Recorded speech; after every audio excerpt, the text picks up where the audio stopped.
Thank you to BevCam for this reminder. Controlling our own mics is new to us, everyone, so bear with us.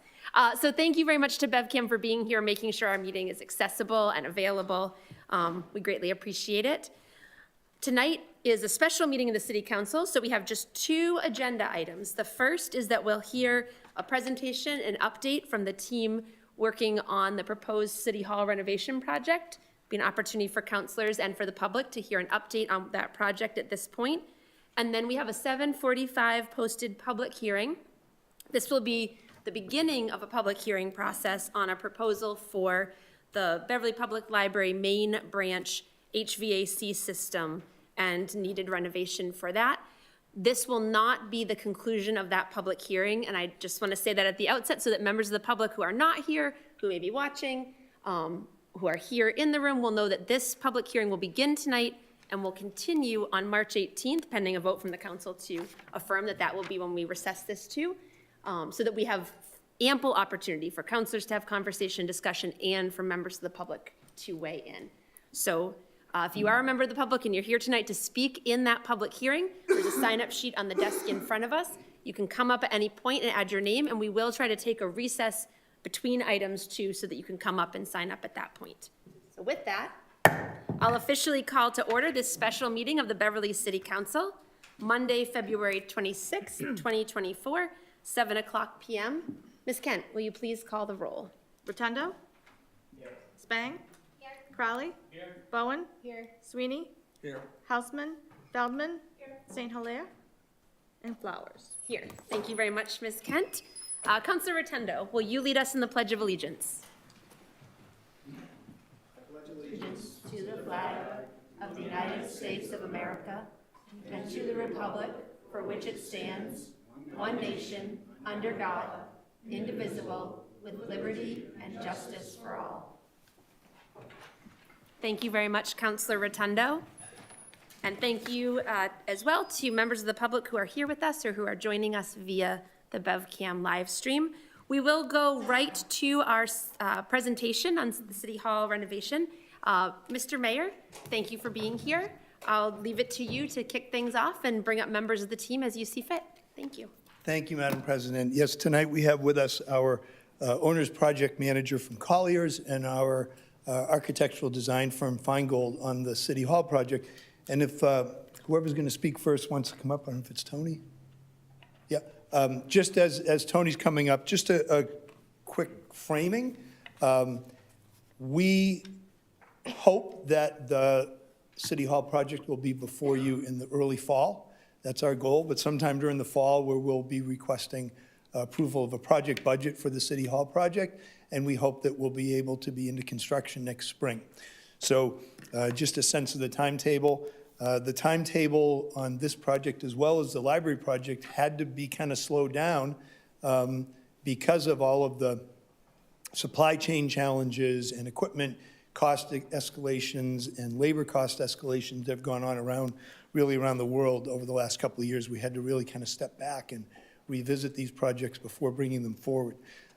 So since everything we do is interconnected and our capital plan is meant to address a significant amount of the cost of this project and a certain amount of the cost of the library project, we know it makes sense to all of us that you folks get an update on where we're at with the City Hall project as we begin tonight to consider in a public hearing setting the proposal we put in front of you on the library project. So that's the goal here, is that Tony and the rest of the folks who are going to present give you an update on where we are at with the library project. Again, understanding we're planning to come back to you in the fall, in the fall for that project approval at that time. So thank you. Tony?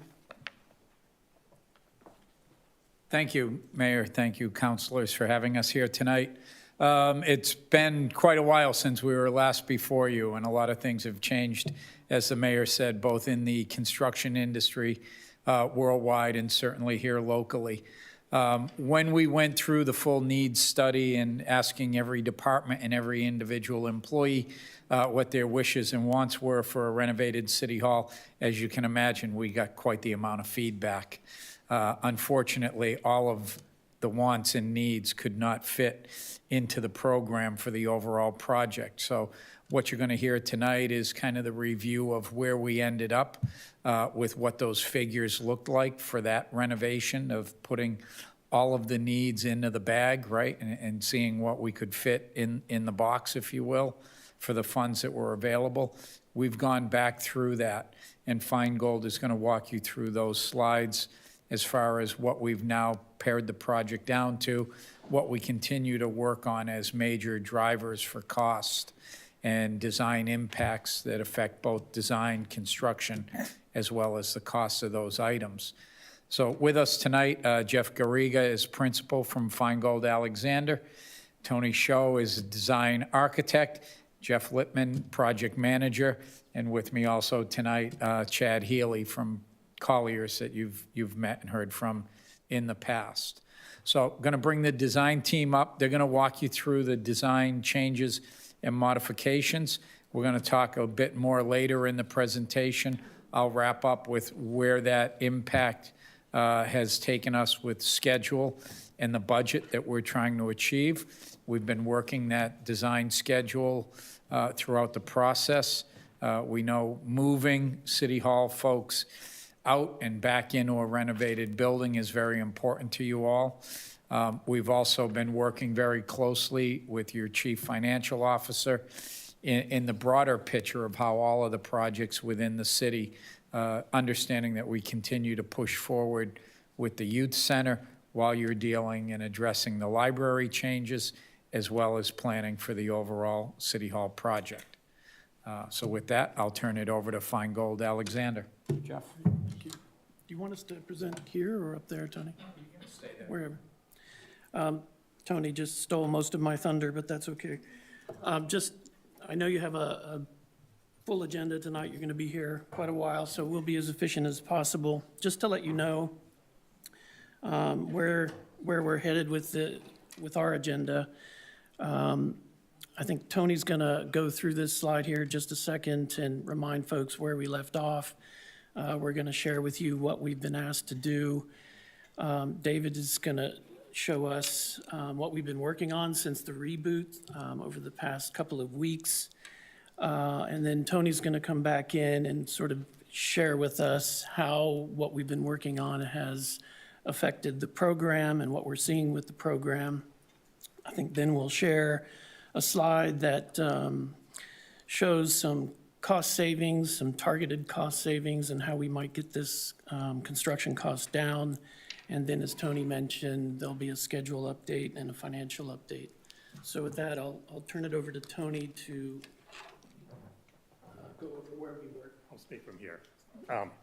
So thank you very much, council members. We're going to go very quickly through this, and I think for those of you who haven't seen this before, this is what we summarized the last time over the summer, where we looked at various options for the project and attended to each of those for some pros and cons, and also some initial costs associated with those diagrams. So these various schemes here just represent from the left to right where we were the existing. The options 1B was starting with working within the existing buildings, and then we started to get more aggressive 2A, 2B, and then 3 was actually removing the police building entirely when you're going with an all-new approach. So then after that, the next thing we did was we looked at further developments, and what we're going to be presenting tonight, I'm going to have David do this, as option 1C. And in summation, really 1C is looking at really reusing the City Hall and the police building and trying to determine what's possible within the existing buildings you have now. And we're going to talk more about the pros and cons associated with that, and of course the target of $18 million is where we're trying to achieve.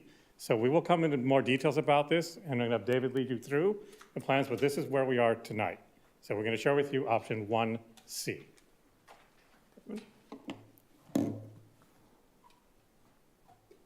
And before we do that, just a quick reminder, of course, this is your site, which I don't have to explain. You know this very well.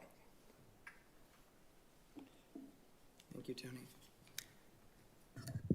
So in option 1C, the main things I want to acknowledge here is that we're utilizing the current footprint of both City Hall and the police annex, which is behind City Hall. The idea here is to minimize renovations throughout City Hall as a cost-saving measure, but also it's really important to maintain the historic quality of the building. We know that many people love including spaces that we're in tonight, and so we're in this option, we're trying to retain some of that historic character. A couple things that we still need to work through in this option is that we're not currently meeting the entire, the proposed program growth per the conversations we've had with all the departments. Additionally, something that maybe is not ideal in this scenario is that we'll be proposing expanding atop the police station annex, and with that, there are some structural changes that would be needed to that existing building to accommodate that.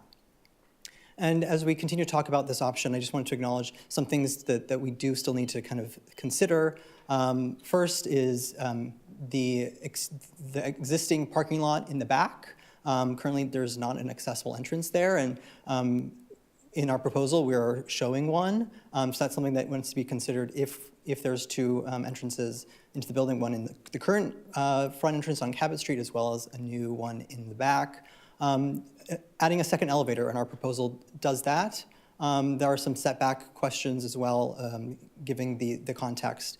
And then of course, going back to the program, understanding that we're currently not meeting that and what needs to give to make that work.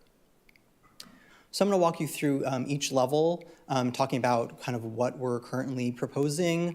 On the top of the slide is the existing, so that's as City Hall and the police station is today. Those are the way the departments are arranged. And on the bottom is this current proposal. Again, this is just an option. We're not even in schematic designs. We're just trying to flesh out kind of the desired growth and layout of this reimagined City Hall. So you hear on the first floor, I'll start on the left, is the front entrance. The idea here is to retain the public corridor. It's currently a double-loaded corridor, and that really means that there are rooms on either side of the corridor. Previous options, some weren't showing that, but here we are going to retain that, retain the existing kind of layout of that corridor, and there will be departments on either side. In this rendition, we are adding additional single-user restrooms to accommodate the program for both staff as well as the public visiting. And then there's a connection into the police annex.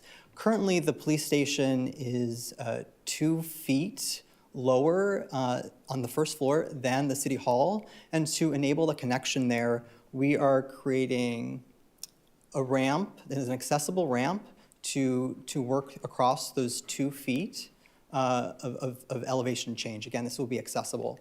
And so the idea is that this public corridor connects all the way back into the police annex, where there's be a new staircase to move vertically through the building, as well as a new elevator here. And all of the departments then are able to be accommodated.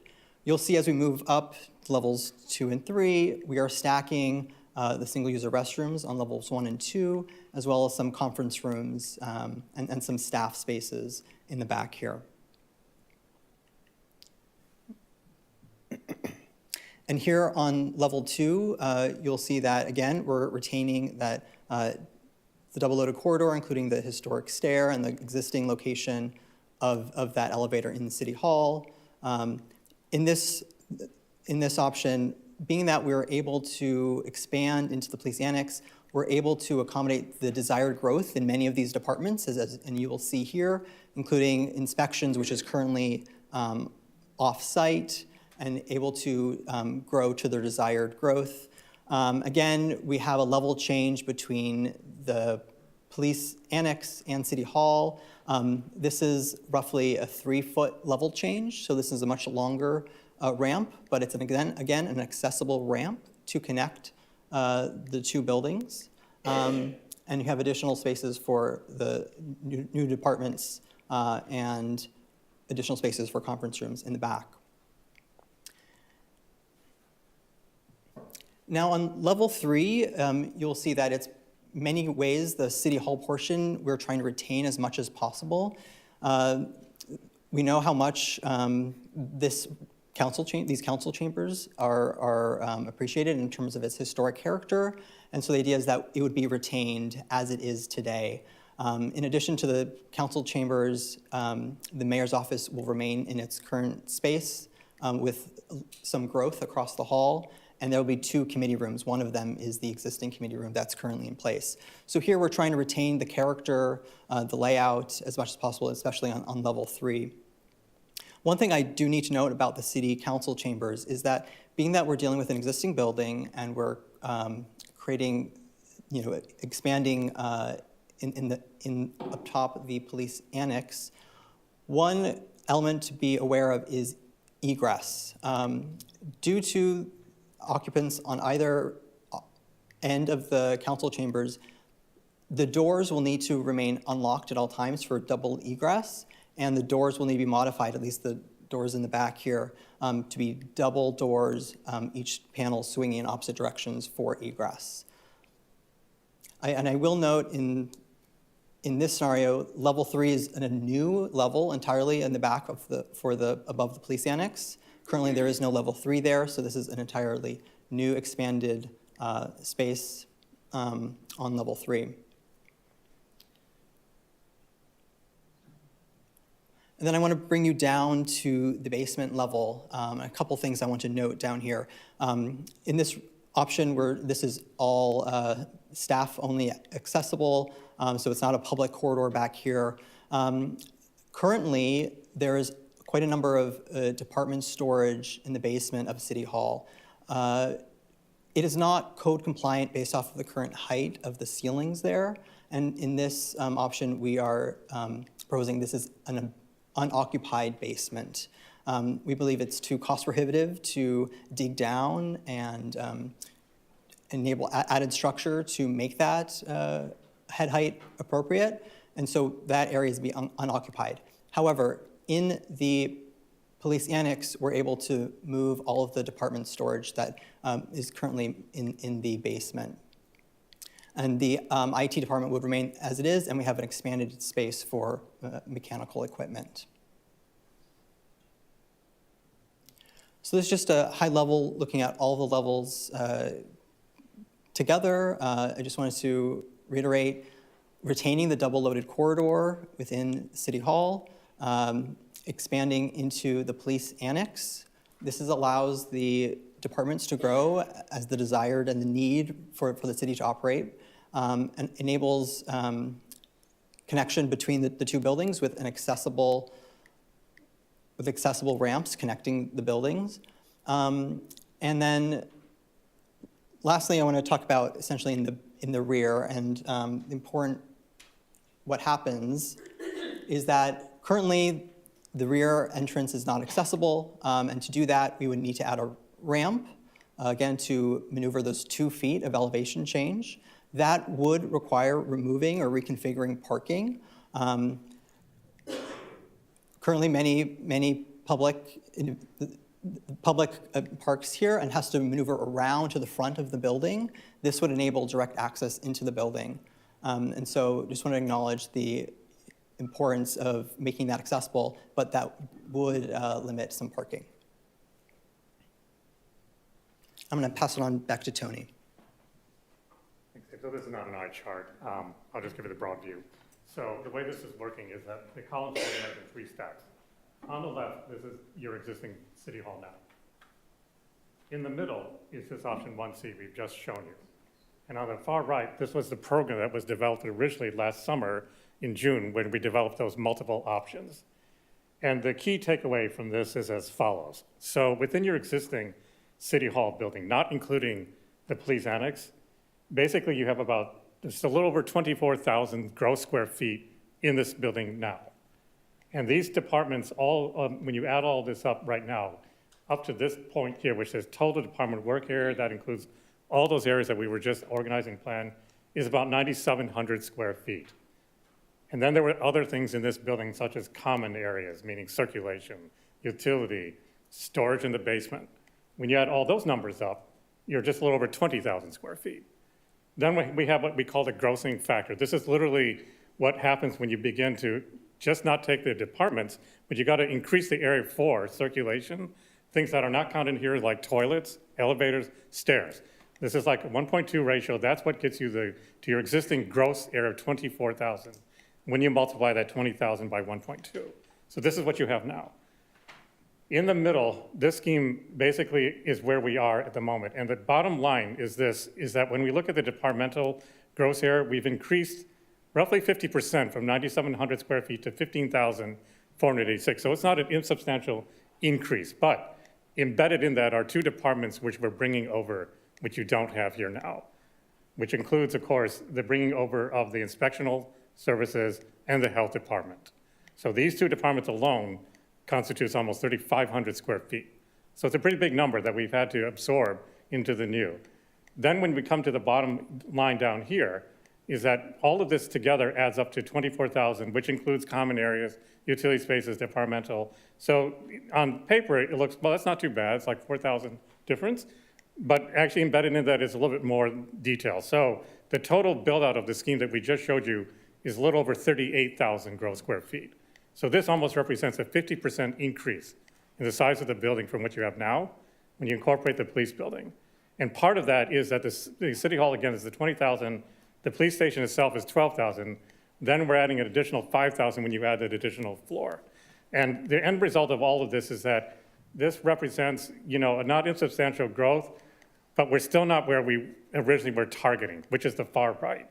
So the far right was the program that everyone developed together when talking with departments, and that resulted in a 30,000 square foot development. So end result, we're a little over 5,600 square foot short compared to where we were originally targeting back in last June, when all those schemes we presented to this body here was shown.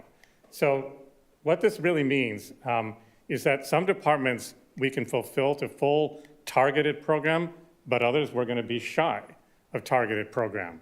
And without getting into the weeds, because it literally parses like, well, you can mush and mix these numbers around and redistribute, but you can see right here, without getting again into too much details, the departments range from some of them achieving 100% capacity to as little as 60%.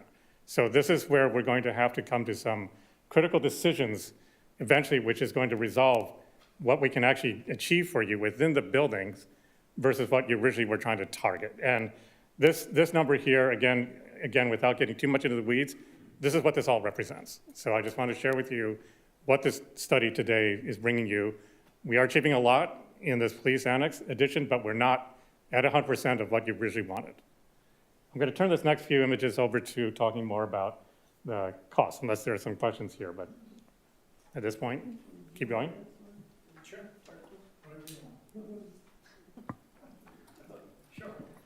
You want to talk to this one? Yeah, Okay. I don't. Thank you. So as Tony was describing, looking at the entire project, going through it, we knew back in the earlier slides, 25 million was not going to work for the estimated cost of construction. We had very detailed estimates done, and what we derived from that was certainly a reduction in square footage. So where the green now utilizes the footprint of the existing police station, former police station, one of those schemes had it totally demolished. It was a new shape. It was pulled forward to align almost with the face of the existing city hall. So reducing the square footage, reducing the amount of window work that we were planning to do. You heard about the reduction in corridor walls, so leaving the walls in that double-loaded corridor where they are today, reducing the amount of demolition, automatically reduces the amount of interior door work, terrazzo and flooring. There were, in the previous schemes, rebuilding the entire hallway and the transaction windows that service off the hallway, rebuilding those. They will still need some work, even if we leave them kind of where they are. We need to make sure that they are fully accessible, operating well, that maybe they can be secured at night, if that's the case, but doing much less work than rebuilding the entire new service windows. We had talked a lot about the geothermal wells, which means tearing up and drilling holes through the parking lot and maybe even encroaching into the park. So we look at that as a big cost driver. Overall demolition within the existing city hall is a reduction of about 30%. So doors, windows, interior work, all gets reduced. We think in leaving a lot of the spaces, at least where they're outlined now in the existing building, reduces the miscellaneous AV, audio, video equipment. You've just put new systems in here, so let's reutilize as much as possible. You add all those specific line items up. We have the cost of work, as we call it, equals about 2.4 million. And then when you add the contractor's general markup, general overhead profit, escalation cost, there's usually a factor of about 40%. And so you'll see that's 3.4 million in total reductions, and we're targeting 18 million as our estimated cost of construction. Just in these items, we feel that gets us down to about 18.3. So the work isn't done yet, but we've certainly headed in the right direction. Certainly the goal of maintaining as much of City Hall proper and doing the work within the footprint or the outline of the former police station saves a lot of money, and it will save a lot of time, effort, and construction translated as well. Schedule-wise, we now have had a shift in the schedule. Some of that created very positive impact. We've been seeing a trend, the mayor alluded to, supply chain, things are getting back on track. Costs are not escalating at the 6, 8, and 10% that they were during the pandemic years. So we're able to bring those cost escalations down. We've certainly slipped in the calendar from where we had hoped, but you see design phase in blue. We're going to be soon applying to the state for our construction manager selection process, and we've now targeted a new date.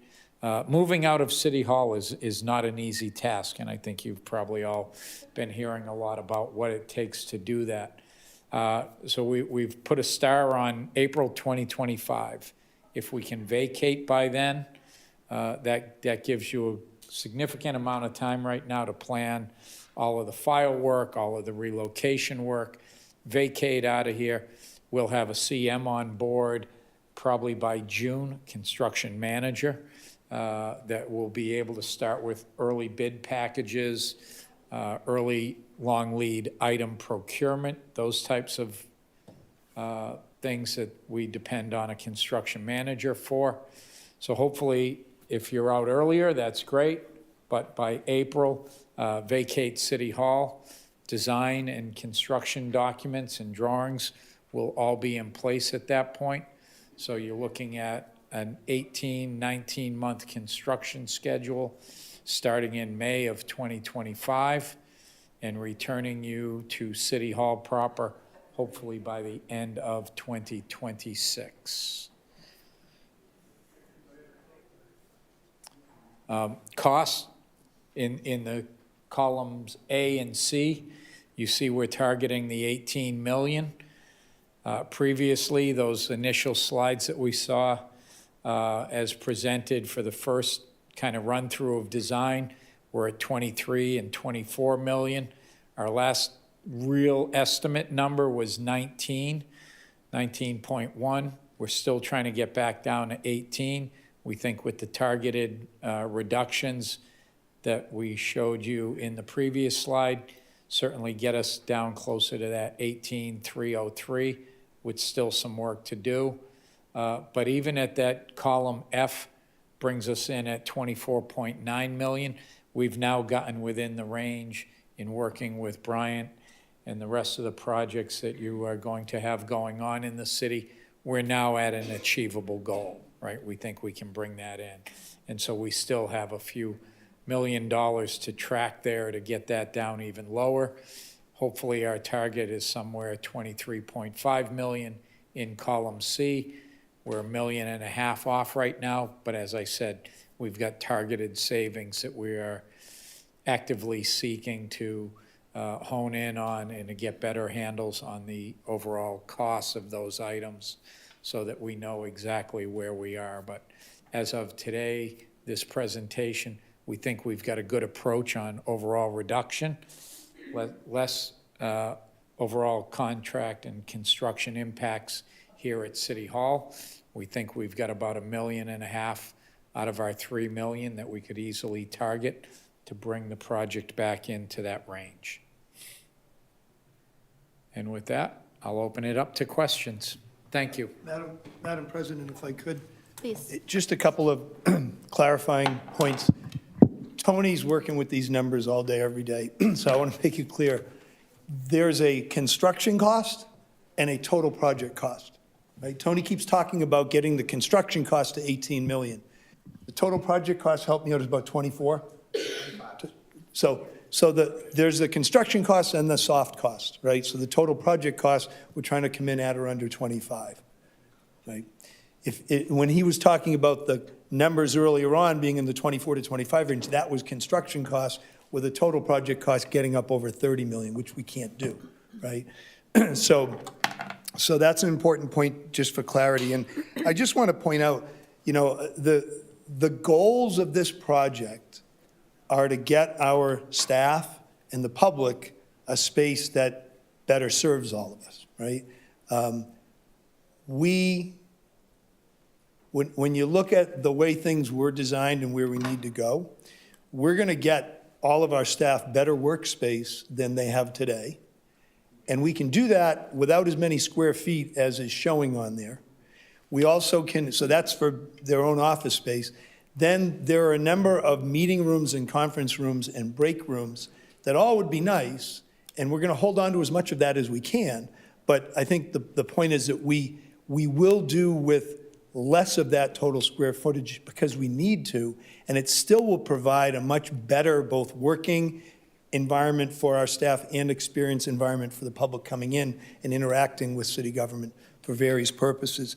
So the benefits of this project when we do it, the first and second floors of this building have no HVAC system. I know you know that, but to make sure everybody understands that. And the third floor HVAC system is not what we need it to be. So the whole of this building will be gaining much higher quality, cleaner, air to breathe every day with the air transfer that we need, that we learned a lot about in recent years with all our buildings. As I said, better workspace. The bathrooms will be vastly improved, both for staff and the public, and they're all going to single-use sink, toilet, lockable door, gender-neutral bathrooms, as opposed to what we have now.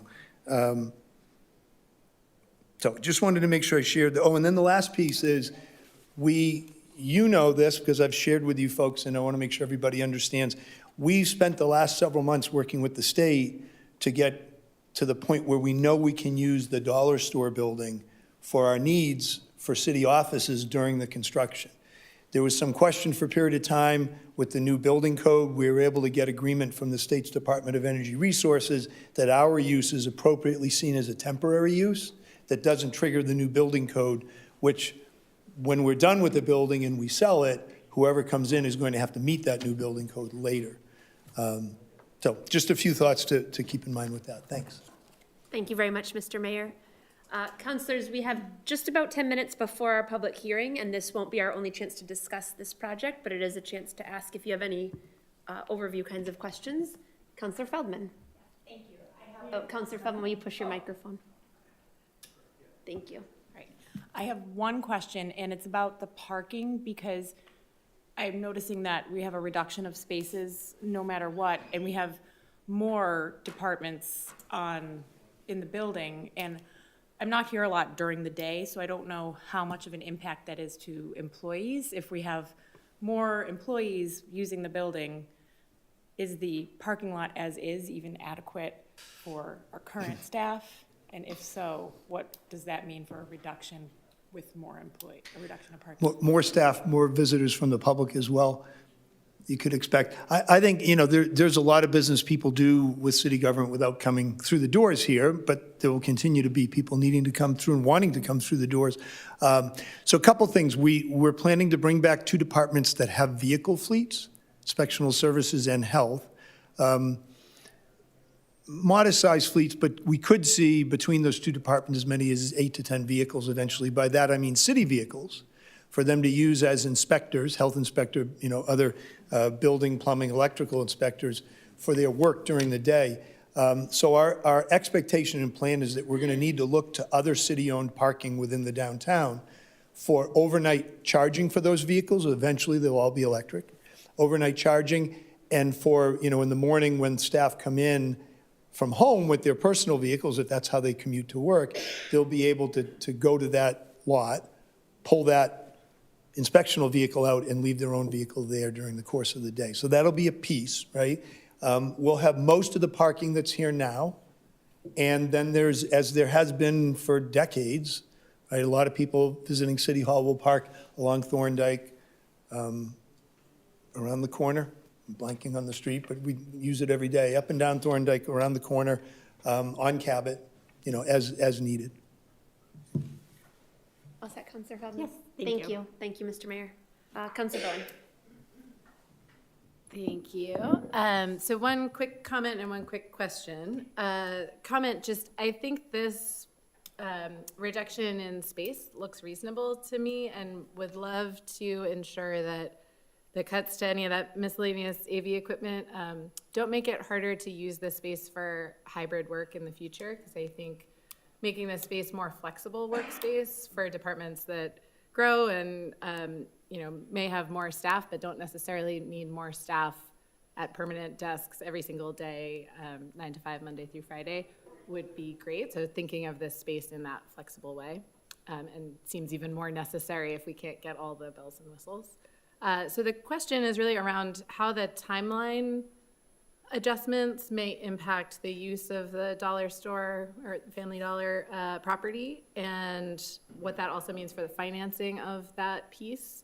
So if you could just say a little bit about between now and April 2025, how we'll make sure that space is in good shape, is an activated part of our downtown, and that our plans for paying that down and sort of recouping some of the funds, how they stay on track with the new timeline. So in terms of timing of the project, we've been in this active, lively discussion about just how hard we can push, right? We have some key decisions to make, looking at what's up there, and that'll allow the architectural team to move forward with fleshing out that design further. So, you see from the timetable that we could be moving out sometime between late calendar year to mid-spring. We want to move out as soon as we can, but we also want to time it up right. We want our staff and our operations outside of this building across the street for as little time as possible. But our hope is that we'll grab back a couple months from that construction start time of May. If we can do a little better than that, if we can get things moving, I think that's all to the good. I know you have, part of the question is really for Mr. Ailes to answer as well. Yeah, in terms of the financing, Counselor, it actually works in our favor because the way our debt is getting retired, it's kind of a staggered approach.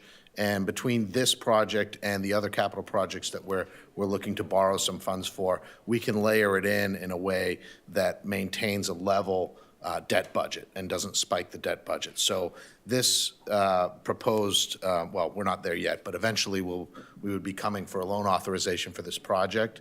And between that and the other project that's before you this evening, we're going to talk a little bit about that a little more. We'll bring on that debt over the course of 2.5 to 3 years. So this timeline actually lines up preferably for that. Thank you, Councilor. Thank you, Mr. Ailes. Councilor Rotundo. Thank you. 2 questions, and again, one is to speak to the parking and consideration with the parking lot being purchased and the EVs coming over from health and as well as from the municipal inspections. Have you considered the parking lot that the city's acquired? Because you're going to be having to put EV stations, it would give you an opportunity to at least gate it in. So I just wanted to kind of throw that out there. But the other part, and I know it's early in the planning stage, but I want to at least be able to advocate for our city clerk in regards to, have you considered and still have consideration with the project being scaled back, that a working climate control room that will actually store the older documents that have been sitting downstairs now, is that something that's still on the table, or are you looking to go off-site with it?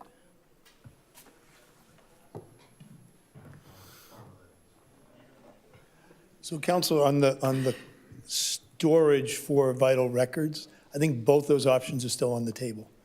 You know, whether we can do it within the building, we need to look off-site. Decisions still to be made. That wasn't all of it, was it? I mean, obviously, you don't have an answer, which is fine. Oh, the parking, Yeah, the parking was the other parking. situation, but I mean, again, I know it's. Yeah, I mean, wherever it makes most sense, that it's convenient to the public in terms of where we don't pull some spaces out of kind of the public realm, you know? That's the and- whole thing, is the parking lot right now is obviously, we want to have as much convenient parking closer to City Hall. Right, And we're right. seeing even now, right now, people are starting to post that there's lack of spaces in City Hall. So that's why I just want to kind of be mindful as this is going forward to keep that in mind. Right.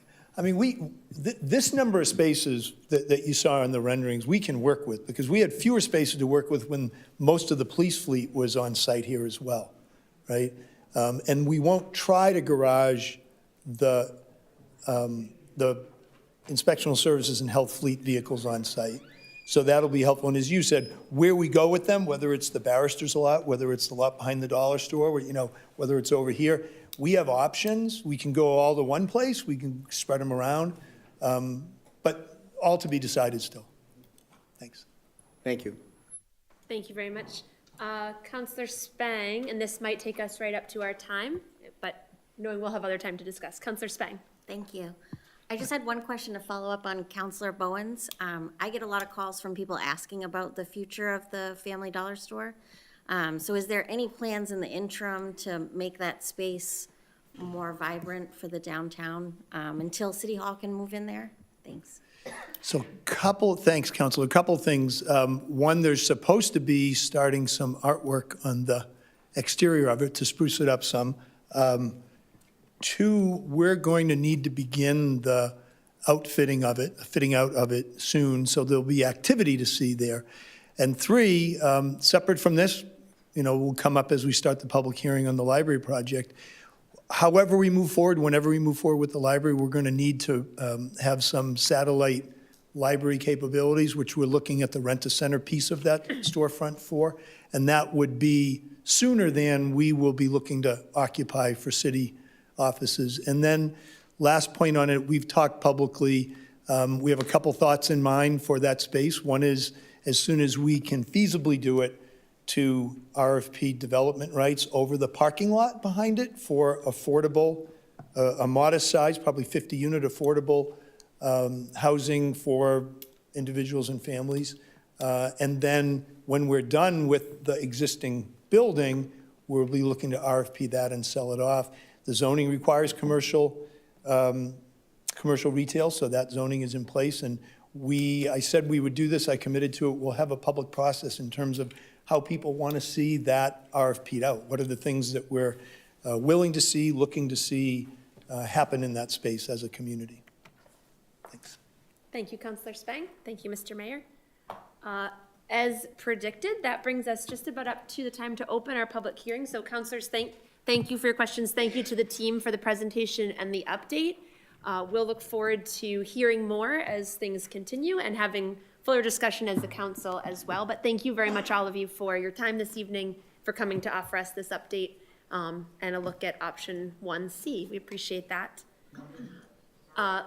It is 7:45, so councilors, I'm going to open our hearing, have the city clerk read the order, and then I will ask for a motion for a 5-minute recess to allow members of the public who wish to sign up to speak to do so, and for the team to kind of get acclimated here. But let's open the posted public hearing for 7:45 on order number 17, Ms. Katz. Order number 17, a request that the city appropriate the sum of $14 million, $416,710 to pay costs of building and system construction renovations of or improvements at the Beverly Public Library main branch, including site improvements and the payment of any other costs incidental or related therefore, and that to meet said appropriations, the treasurer, with the approval of the mayor, is authorized to borrow $14 million $416,710 under pursuant of General Law, Chapter 44, Section 7, Number 1, or any other enabling authority, and to issue bonds or notes of the city therefore. The mayor is authorized to take any other action necessary to carry out this project, including but not limited to applying for, accepting, and expanding any and all grants that may be available to the city to defray costs of this project. The amount authorized to be borrowed by this order shall be reduced to the extent the city receives any grant payments or accounts of such projects prior to the issuance of any bonds for related project. Thank you very much, Ms. Kent. Counselors, I would entertain a motion in a moment to take a recess. For those who just came in, I'm going to explain why I'd like to do that now that we've just opened the public hearing. If there are members of the public here who would like to speak, we're going to take a recess, assuming the council votes for it, so that means we'll take a brief break. You can come up here. There's a sign-up sheet on the desk in front of the council desk. If you wish to speak in this public hearing, you can add your name there. And when we come to public comment, we will take public speakers in the order that they are signed up. This will not be the only night for this public hearing. So if you are following on BevCam and not able to be here tonight, or you're here just sort of to listen and learn tonight and think you may like to speak as discussion unfolds, this public hearing will be continued. And so this will not be the only opportunity for public comment or for council discussion. But it is very helpful, just as we're moving through the hearing, to have a sense of how many members of the public would like to speak this evening. So when we take the recess, I will invite you to come up and add your name at that time. Members of the council, I'd entertain a motion to take a 5-minute recess. All those in favor? Aye. Thank you. That carries 7-0. Take a 5-minute recess and be back to continue this hearing.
Thank you very much, everybody.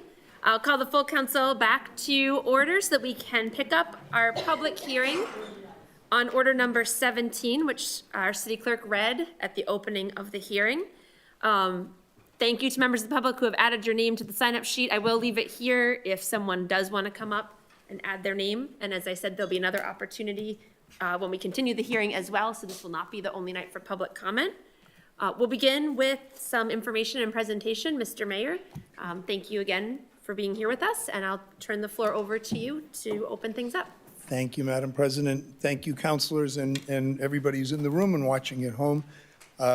So obviously, we're starting a public hearing process tonight on a proposal for a new library HVAC system with more than that involved in the project. And so I just want to say there's a lot of complexity to this project. Original building built in 1913, an addition built in 1993. Quite frankly, an addition that hasn't held up quite so well as the original part of the building. And there's a lot of attention this building needs.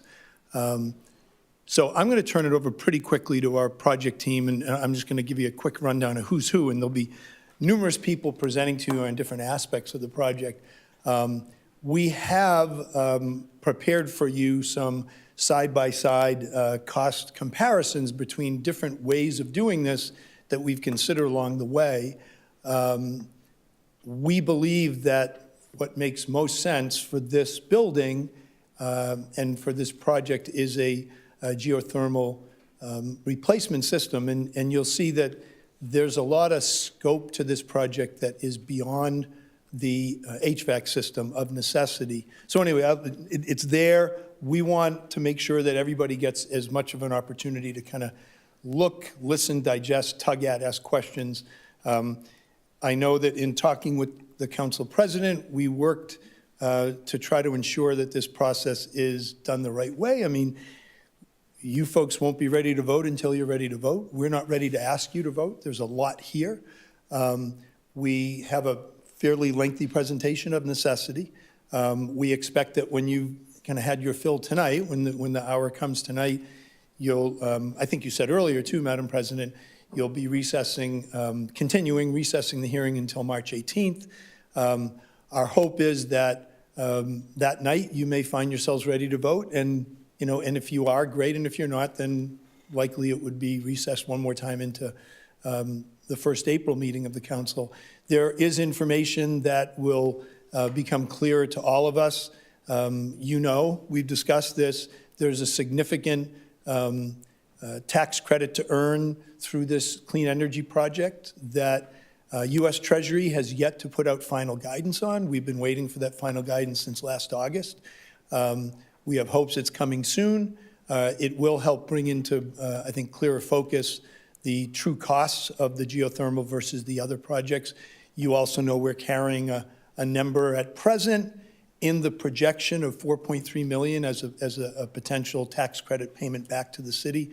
And for anybody who's not familiar with this, the city doesn't pay taxes. This is a creation of the Federal Inflation Reduction Act that for the first time is providing to nonprofits and governmental entities the ability to file with the IRS and get a payment for clean energy projects, specifically for clean energy projects, as if we were a taxpayer. So we're carrying a $4.3 million number right now. We've been looking at a range of what we might expect. We have retained Deloitte. You all know the name Deloitte in the tax and accounting world, and they had some preliminary look at where we are, and they agree with that number. They see that our range of award could be about 3.9 to 4.9 million. So we're very hopeful on that front, and I think we all want to see that final guidance and a more fleshed out number on direct pay before this public hearing were to close. So we're hopeful it'll be ready for us to all look at together come March 18th. The folks who will come up now and speak are a combination of people from JLL. They're our owner's project manager. As we know, by law, we can't build a project. Tom, I think you it was $1.5 million?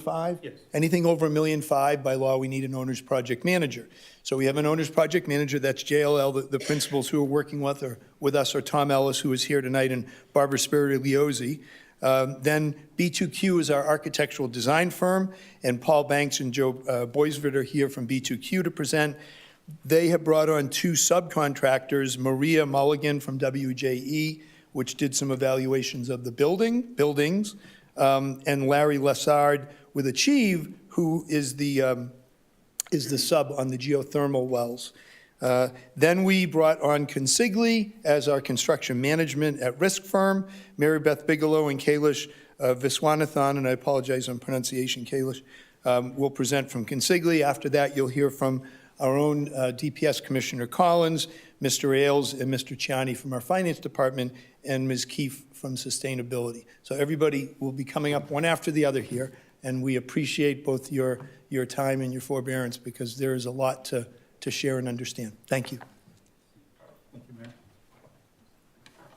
Good evening. I'm Tom Ellis with JLL, the Owner's Project Manager. So what I'd like to do is just start about how did we get to this point?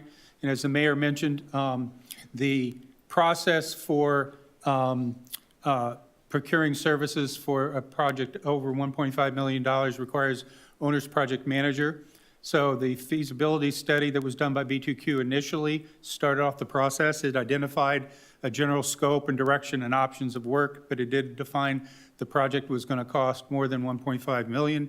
So then the city procured services of the OPM, and then our first step was to procure the services of the design firm, which we did. We wrote the RFP and requested that through the purchasing department. And then we also worked with the Office of the Inspector General to allow the city to use CMR, Construction Management at Risk Delivery Method, and that allowed us to issue the RFQ and RFP for CMR services. And at that point, Consigli Construction was hired as our CMR.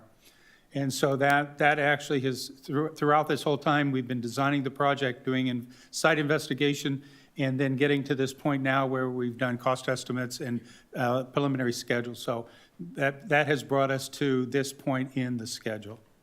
So the 2021 feasibility study overview was done by B2Q. Paul Banks will be speaking about that. The one thing we do want to talk a little bit about what that is and what it isn't, because it is the first step in determining that there is a need for a project. It takes a look at the existing facilities and gets us to a point where there's very clear understanding that there's a project need and how to proceed with that. So I'm going to turn this over to Paul to talk a little bit about that. Good evening. I'm Paul Banks with B2Q Associates. I'm the principal in charge of the project, and I appreciate the opportunity to explain how the project got to where it is today and where we started. So we began speaking with Mike Collins back in 2020 about the need to upgrade the HVAC system in the library, and he asked us for a proposal to evaluate various system options at a high level. This was really a scoping level comparison of various options for the HVAC replacement. At that time, the utility incentives were not the same as they are today. So it was not done with the intent of securing utility incentives. So since then, we've added a lot of detail to present to the utility to get their pre-approval for the incentives. It was before the utilities even developed the current electrification incentives, which are available today, which are quite substantial. It was completed at a time that was just prior to an unprecedented escalation of material and labor costs in the construction industry. So it was forward-looking because we've actually been working with the city of Beverly on various projects for roughly 10 years, and Beverly has always been an early adopter of energy conservation projects, so it was very much forward-looking from the city's perspective. It really did not contemplate the extent of other necessary upgrades that the city has, now come to understand to be part of the project. So we're going to have a presentation of, the details behind the numbers and talk about what's part of the HVAC upgrade versus other necessary upgrades at the library. So just to proceed a little more detail on how the design evolved, on June 27th of 2022, the project team presented the HVAC options identified in the 21 study to the City Council, and with the intent to support, per the city's, sort of direction, the ground source heat pump design. The City Council approved the $2 million allocation of free cash for appropriation. On August 3rd, the owner's project manager notice of award to JLL.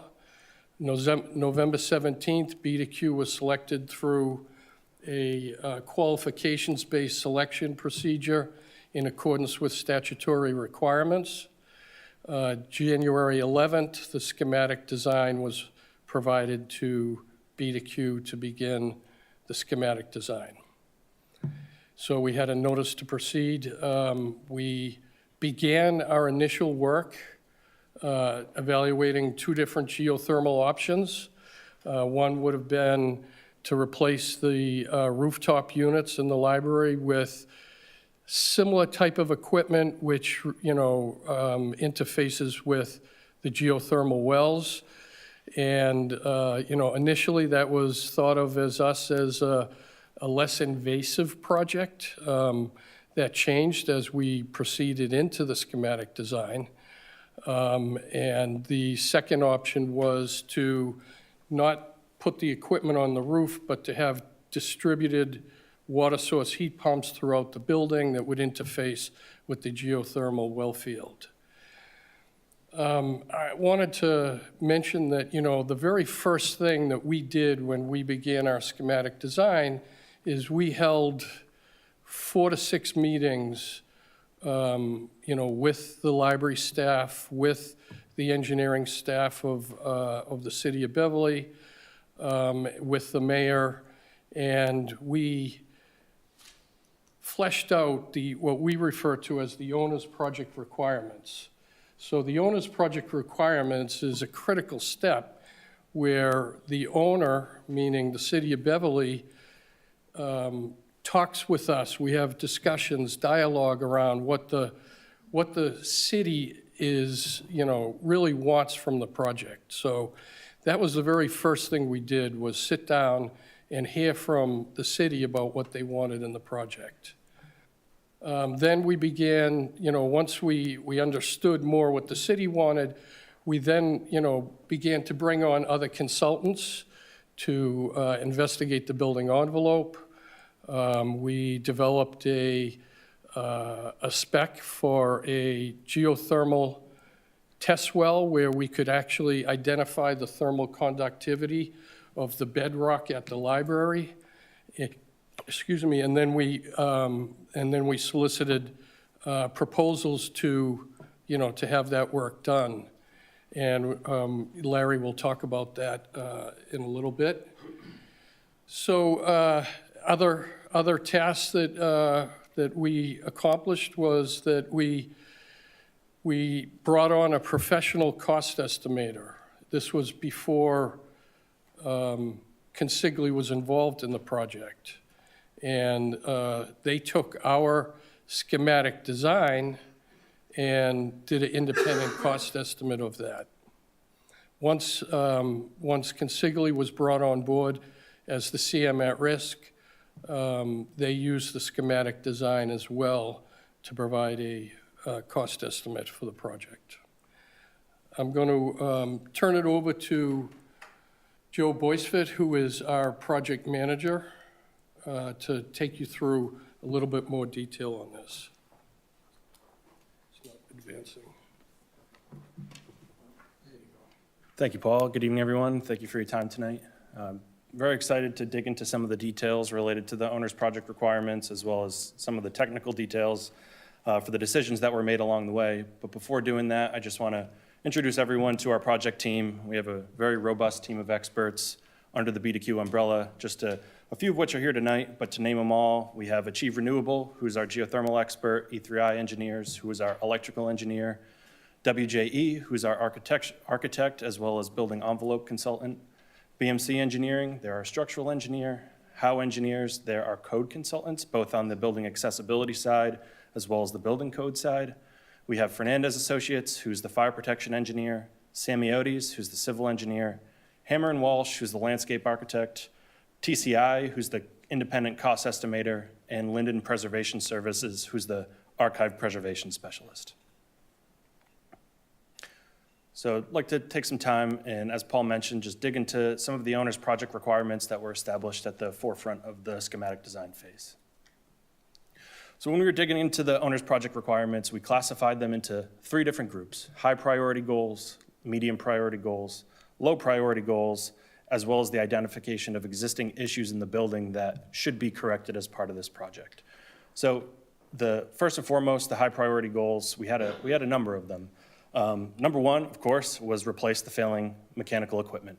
Most of the equipment in the building was installed in the early 90s, so it's well past its useful life of over 30 years at this point. There are some existing one of the rooftop unit condensers has failed. It's been shut down, so the building is currently only running off of 1 unit.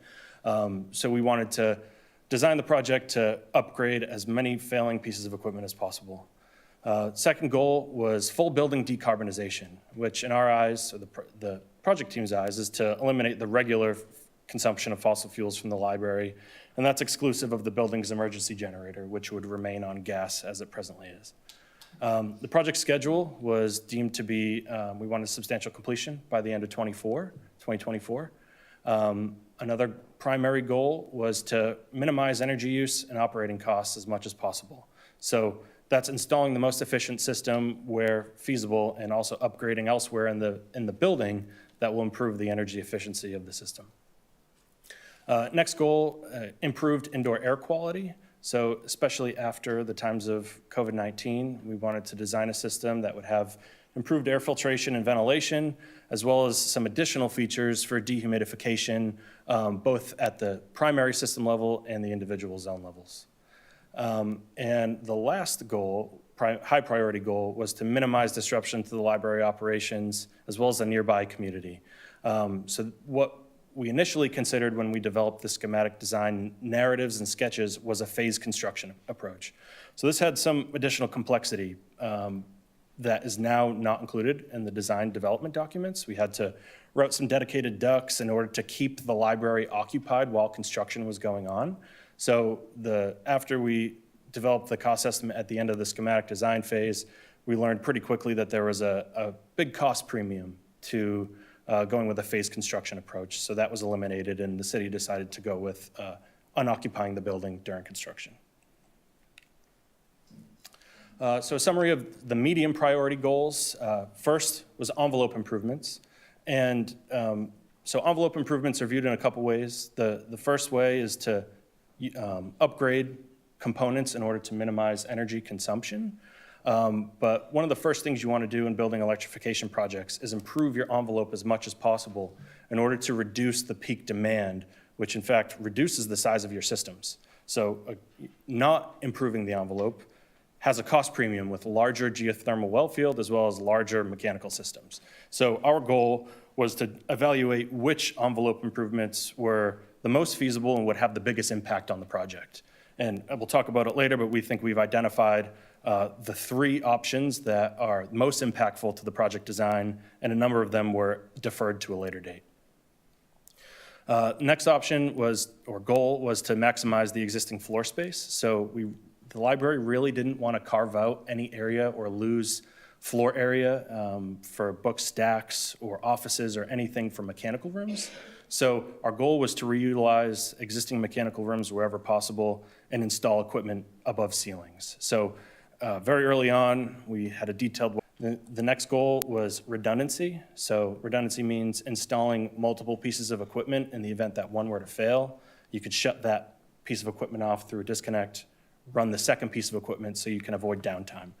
When you're dealing with geothermal systems, losing a pump could mean losing heat for the building. So we want to include redundancy wherever it's economical. Last goal here is maintenance and accessibility, which we touched on a little bit before for maximizing existing floor space. But the goal here is to design the mechanical equipment locations in areas that are easy to access and maintain. So the last goal was, or low priority goal, there was only one, which was to update the electrical system from 208 volt to 480 volt. And we determined that that was a costly upgrade that didn't add much benefit to the project. Okay, so this next slide gives a summary of some of the existing HVAC issues that the building currently experiences. So the first, which is pretty shocking, is ice damming at the main entrance. So I'm gonna use my laser pointer here and hopefully people can see it. But the top overhang above the main entrance for the library forms these really large icicles during the winter months. And over time, those icicles actually break off, fall, and crack these glass panels that are located below. And not only is it a safety concern, I think that times they shut down this main entrance to avoid having people from getting hurt, but it's also costly from having to replace those glass panels pretty regularly. So a goal of this project is to improve the envelope through the roof replacement, which will solve this problem. The next issue is cold temperatures at the lower level in the mezzanine offices. So this is both the low portion at the main entrance as well as the offices where Allison and her team reside. We'll get into it, but the blower door test revealed that this building is extremely leaky. So a big problem that happens is a phenomenon called stack effect, where during the winter months, the difference in temperature from the outside to the inside causes air movement through the atrium, and it leaves the top of the building at the roof. So we see cold air entering the building at the doors and leaving the building at the roof connection. And I think Maria has a pretty compelling case for why that's happening. Next item, lack of dehumidification capability. As we all know, this is a library, and dehumidification is really important for the longevity of books. So the fact that the existing HVAC systems were designed without any capability for relative humidity control is a severe flaw for the system. So a big goal was making sure that whatever system we install has the capability of not only dehumidifying the whole library, but a few really important areas of concern. Next goal, existing mechanical equipment is at the end of its useful life. We already talked about that, so including those replacements in the design. The next item is that both RTUs cannot operate simultaneously during the summer months. There's some fighting that occurs from the two units. So Mike Collins and his team actually typically override one of the units off when they are functional during the summer to keep the building cool. So there's an inherent design flaw in the way that the duct systems interact from the two RTUs that converge kind of in the main duct mains just below the mezzanine. The next existing issue is the building automation system has a number of connectivity issues where Mike and his team lose connection and they have to shut down the system and restart it, which is a problem and certainly a maintenance headache for his team. Next, at the mezzanine level, which I think is mostly an unoccupied, or it's not a public space, but it's really noisy up there from the rooftop equipment. So the condensers on the roof that have their fans and compressors buzzing at all hours of the day, and the fan-powered boxes that are in the ceilings are also really noisy. So the last existing issue is the Beverly room HVAC systems are inadequate for collection storage. So for people that don't know, there's an art gallery, the Barnett Gallery, as well as the Beverly room, which holds all of the historic archives for the city. And it's a really impressive space with really interesting artifacts. And presently it's maintained and treated like the rest of a library, almost like an office space, which is not good for the materials. So we'll talk about the requirements for that and the upgrades that are necessary to promote the longevity of those. Okay, so that's a summary of the owner's project requirements, which were used to inform the whole process, design process that we've embarked on the past year and a few months. So I'm going to go over that journey, some of which we've already covered, kind of from start to present day. So in order to get empirical data that to drive our design decisions, we did a number of existing conditions assessments, each of which we're going to go into detail. The first, we did a geothermal test well. We did a full building 3D scan of both the interior and the exterior. We did a comprehensive building envelope assessment. We did a building air pressure test through a blower door test. We analyzed the electrical system capacity through submetering that was installed at the main switchgear. We did the archive material environmental conditions assessment, where our preservation consultant actually reviewed everything that's stored in both of those rooms to determine the optimal conditions that they should be stored. And lastly, we did a comprehensive review by our code consultant to determine where in the building is, does not meet the Mass Architectural Access Board code. So to kick off the design after the development of the owner's project requirements, we first hired a company called BIMstream, they're a partner that we use very regularly, to do a full scan of the library. And this is critical for us because with working with design documents that are 30 plus years old, they're very dated, they're inaccurate, and they're oftentimes missing information. So what we hired BIMstream to do is fly a drone over the library and also stick a LiDAR camera every foot of the library and also above ceiling spaces wherever it was feasible.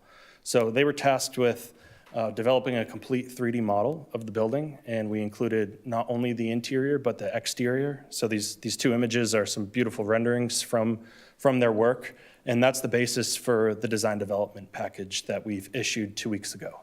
So it's really detailed, great level of detail for the existing conditions, and we're very confident that what we're showing from a constructability standpoint is going to work well. So next, after the LiDAR scan was completed, we performed an envelope assessment, which was completed by Maria with WJE. Those three components consisted of a binocular survey, a blower door test, and an envelope infrared scan. And she's going to talk to you about some of those details. Okay, good evening. Can you hear me okay? All right, my name is Maria Mulligan. I am excited to be here with you tonight. I am with Janie Elsner. I am the architect for the building enclosure improvements for this building, which will include selective air tightening, thermal modifications of the building systems, you know, the walls, the roofs, and the windows. That will enhance the energy efficiency, comfort, and overall performance of the building, so the building will meet the City of Beverly sustainability goals. Now, there is a very close relationship between air tightness and energy consumption, as most of us know, right? Simply put, enclosures that have gaps in them allow conditioned air to leave the building and allow unconditioned outside air to come into the building, resulting in additional energy usage to heat and cool that air. So up until the year 2000, buildings were not required by code to have continuous air barriers or continuous insulation. So just based on the age of this building, we suspected that it was likely air leaky. But before we can design anything, we need to find out how air leaky it was and where was it air leaky. So those were the two main questions that we started with. So if I could figure out how to do this pointer, okay. Okay, so here we go. Let's start with the first question. How leaky is this library building? To answer this question, we employed a whole building air leakage test to identify the magnitude of air leaking into and out of the building. We were looking for a number, okay? And I'll explain this in a minute. Building air leak testing is conducted to isolate intentional paths of air movement, pressurize and depressurizing the volume of air in the building, and then measuring the airflow through all the gaps in the building, and that gives us a particular number. Pressurization was established by using a blower door apparatus, and you can see that in this, how does this work? This laser, is it this one? It's a little faint. Okay, it's a little faint, sorry about that.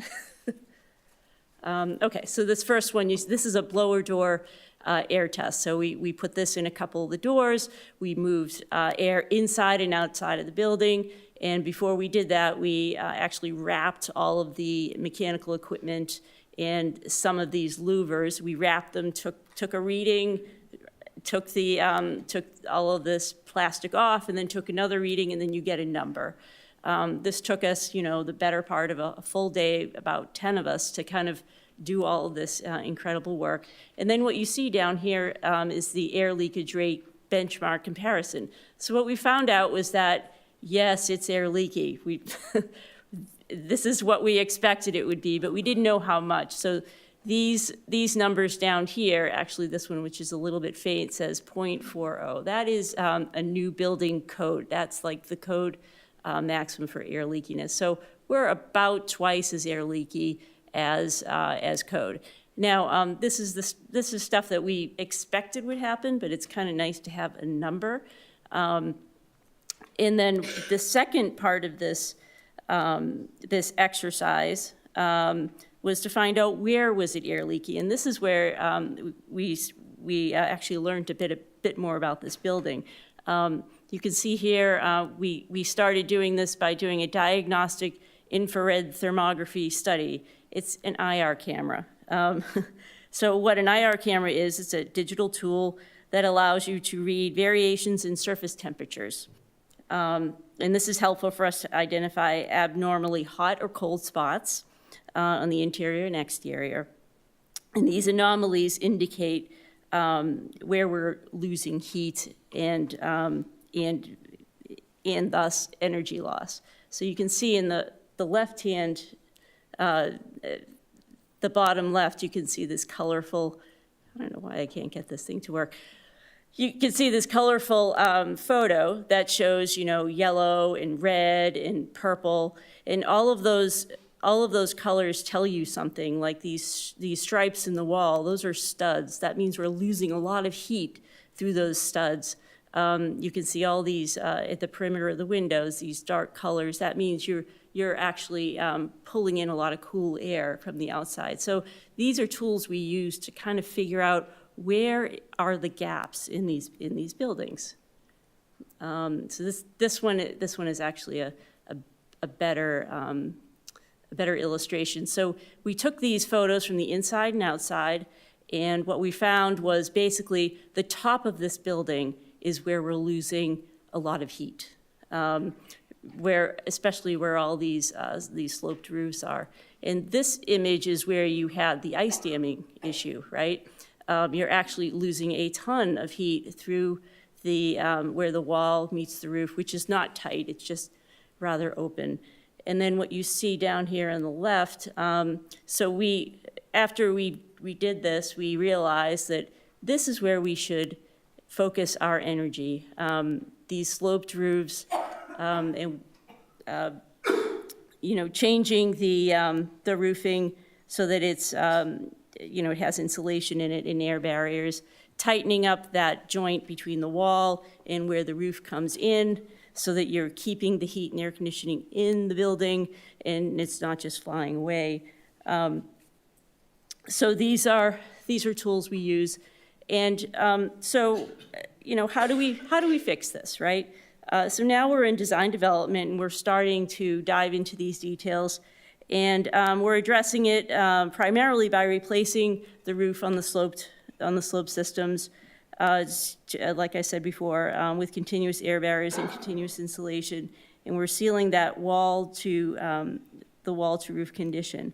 So think of it this way. What we're doing is we're designing like a very robust hat on top of the building, because that's where you're losing your heat. And everybody knows that when you wear a nice warm hat, you're warmer, right? It's a little bit of an analogy there. So that's where we are with the enclosure stuff. I often think that we do the fun stuff, and this is really fun stuff.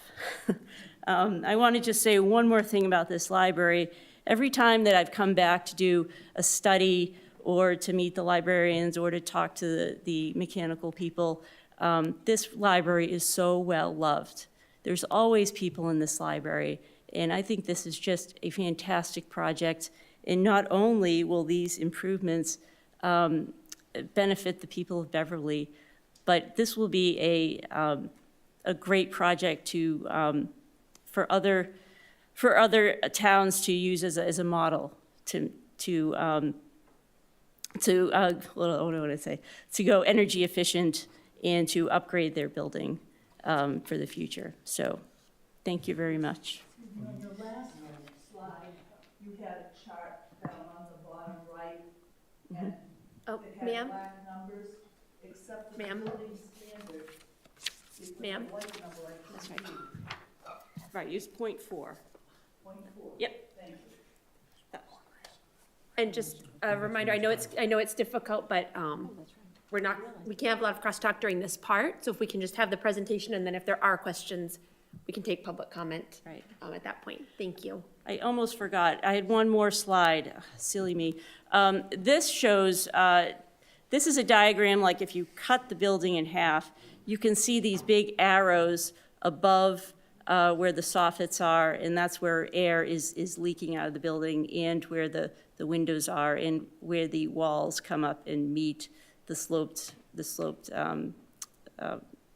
roof. So if you're good at reading architectural drawings, this is just kind of shows you kind of where you're leaving, where all the heat and air conditioning is leaving the building. Okay, so.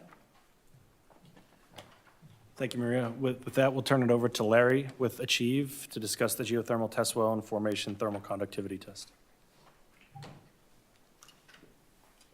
Good evening. I'm Larry Lessard from Achieve Renewable Energy. We have facilities here in Beverly, and my office is over in Salem.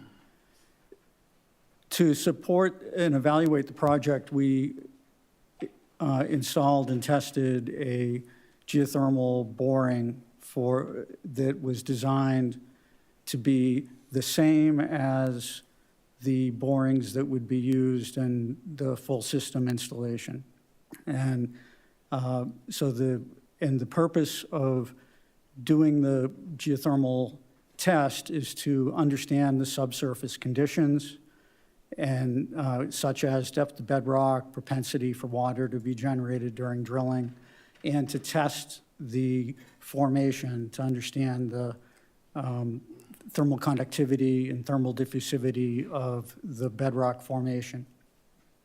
And the test well was up in the corner of the library parking area in a landscape space, and that location was selected so that there would not be disruption to the traffic and parking other than during the drilling process.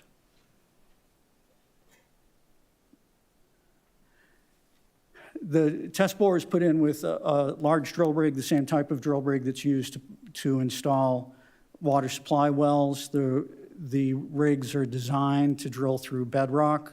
In fact, in somewhat of a counterintuitive sense, it costs more per foot to drill through soil than it does through rock, because going through soil is slower, and a steel casing has to be set to maintain the hole open. But once you're in bedrock, the drilling can happen quite quickly, and the hole is self-supporting. So the 500-foot boring that was done was completed in less than 1 day. And there were, as is typical, there was some generation of ground-up rock and such during the boring process. But the contractor was then able to use standardized test equipment and a standardized process to generate a measurement of the thermal conductivity and thermal diffusivity of the formation at the library. And these test wells provide an opportunity to understand fully the subsurface conditions, not just the heat exchange conditions, but how deep it is going to be to rock, and the generation of water that might occur during drilling, because that water has to be controlled during that process.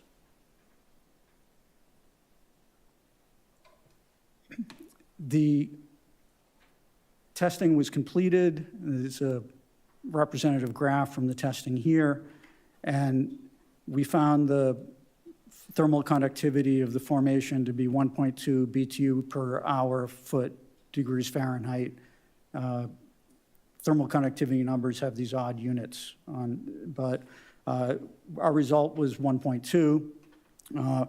We would expect in a lot of the rocks on the North Shore to be at about 1.5, 1.6. The granodiorite at the library is a little bit lower. In other parts of the country, people would be very pleased with a thermal conductivity of 1.2, but it is a little bit lower than some of the surrounding rock formations on Cape Ann.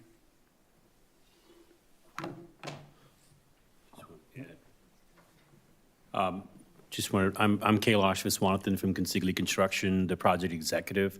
Just want to add to this that how useful a test well is for someone like us who is a CMR and trying to do cost estimates, that it informs us about how much, as you talked about thermal conductivity, and then in terms of like how much water that comes out of this, because if we don't have this information, we do a lot of this work, that we make some assumptions, because uncertainty, when you have uncertainty, you add more cost to it. So this actually gave us a lot more certainty in terms of the test well to actually develop a good cost estimate. Thank you, Kailash. Thank you, Larry. So with that said, we'll continue down the journey of the design. In March of this year, we hired Linden Preservation, a consulting firm out of New Hampshire, to meet with Allison and do a detailed review of the collections in both the Beverly Room and the Barnett Gallery. So for those that don't know, the Beverly Room, I'm just going to read this quote, stores the library's local history collection, including monographs of Beverly and the surrounding communities, archival materials, and flat files of atlases and other materials. The library has a wealth of resources related to its own history, far more than many other similar-sized institutions have, and these should remain a key part of the library's collections, documenting its place and role in the community. So, as a result of the review, a number of recommendations were made in order to improve the longevity as well as the quality of the materials that are stored. The first is that the Beverly Room itself serves as an occupied space. There's actually a 3D printer as well as a desk, and people are permitted to enter and exit the room. So in order to promote the longevity of the materials, it's suggested that this space is converted to more of a non-occupied storage room that has restricted access. So if people were to go into the room, take a material out, read it in the outside of the room, and then return it once they're done. The goal, what we'd like to see for the age as well as the materials that are stored, is a space temperature of 60 degrees with a relative humidity target of 40 to 50%. And this is a large difference from what this space is currently maintained at. This room does have its own dedicated air handler, but it's very old. The cooling is likely decreased from its original design, and it's maintained at a space temperature similar to the rest of the library, roughly around 70 to 74 degrees. And humidity is uncontrolled with the exception of humidification during the winter months. So a major goal here would be to improve filtration within the space to minimize any materials that could land on the materials or the archives themselves, as well as add dehumidification. Additionally, because we'd like to maintain such a low temperature, what is also required are some envelope upgrades. So this is adding some additional insulation at the walls and replacing the windows to avoid condensation. So if the dew point outside is above the space temperature, condensation will form on the windows, and that could potentially damage the building. So an additional recommendation would be to either introduce shading systems at the windows or some UV filtering, which would limit light exposure to the archives. So the Barnett Gallery has less strict requirements, but this is an art gallery that serves also as a meeting room. And There's the space temperature and humidity is fairly similar to what it's being maintained at now. The only caveat is we'd like to add some additional dehumidification beyond what we're seeing today. So we expect minimal change to this space with the exception of some envelope improvements to help better seal the space. So next, in May of this year was when TCI issued their schematic design level cost estimate. This revealed the large cost premium associated with the phase construction approach and also helped us evaluate which envelope improvement options were going to be the most feasible and have the biggest impact on the project. So we decided to include, as Maria mentioned, the roof replacement as well as insulating the roof and sealing the roof. We also evaluated adding some insulation above the plenums at the first 3 levels and also replacing the existing aged windows, which are at the end of their useful life. But the energy impact on the project was really minimal, so we decided to defer those items to not bear that cost as part of this project. In July of this year, for those that don't know, the new Massachusetts Energy Stretch Code went into effect. So this has some additional implications on the project design, which requires energy recovery for the dedicated outside air system, as well as the building envelope improvements, including the roof replacement, are now required to meet the energy code values. In July, BDQ, we evaluated the potential of adding solar hot water as a means to offset some of the geothermal heating load. And it was determined that the cost for this system, which would be essentially a series of rooftop mounted pipes that would be piped into the geothermal condenser water system, was not worth the benefit, energy benefit to the system. So this was eliminated from consideration. In September, Consigli was brought on board as the CM at risk. And throughout the month of September, eventually ending on October, we did our submetering of the existing equipment to be removed as part of the project. So that included the only condensing unit that's operating, which is ACCU5, as well as panel DPM, which includes the majority of the HVAC loads throughout the building. This was really important because throughout the schematic design process, we had assumed that we would need a new switchgear section in order to accommodate the new equipment, the new load. And we were also on the edge of whether or not we thought we needed an electrical service upgrade. And for those that don't know, that's a very costly upgrade, which involves a replacement of the utility transformer outside of the building, upsizing the secondary feeders to the building, and also replacing the switchgear, which bears a significant cost. So the result of this metering effort was we learned that by eliminating the existing HVAC equipment, which consumes a large portion of the power for the building, the ground source heat pump RTU option would be roughly within 10% of the switchgear capacity, which is pretty close. That's much closer than we would like to be at a schematic design level. So in order to determine if an electric service upgrade was required, we would need to do some additional analysis during DD. But one major takeaway that we did have was that the distributed ground source heat pump option, which is the option that we're proceeding with, would not need an electric service upgrade because we had enough spare capacity beyond what is currently consumed in the building to accommodate the new equipment that's going to be added. So in October of last year is when our code consultant did their code review of the building from an accessibility standpoint. And this was pretty comprehensive. They surveyed both the building exterior as well as the interior, including all public and non-public spaces. And surprisingly, they actually identified 31 accessibility upgrades that are required in order to bring the library into current code compliance. So these range from some small items to pretty large items that have significant cost implications. So these few items that are, or photos on the right here, the one on the top is one of the larger items, which is that the ramp to access the building entrance is actually not wide enough per code. So we need to remove those handrails and reinstall them in order to provide the clearance that's required for a wheelchair. We also have some smaller things like the image on the bottom, which is a single step that separates the threshold from the original building installation as well as the renovation from the 90s. So a single step is not allowed. So some upgrades are going to be required to redirect traffic and provide some signage. Okay, so concluding schematic design, Consigli developed their construction cost estimate and went through a reconciliation effort with TCI.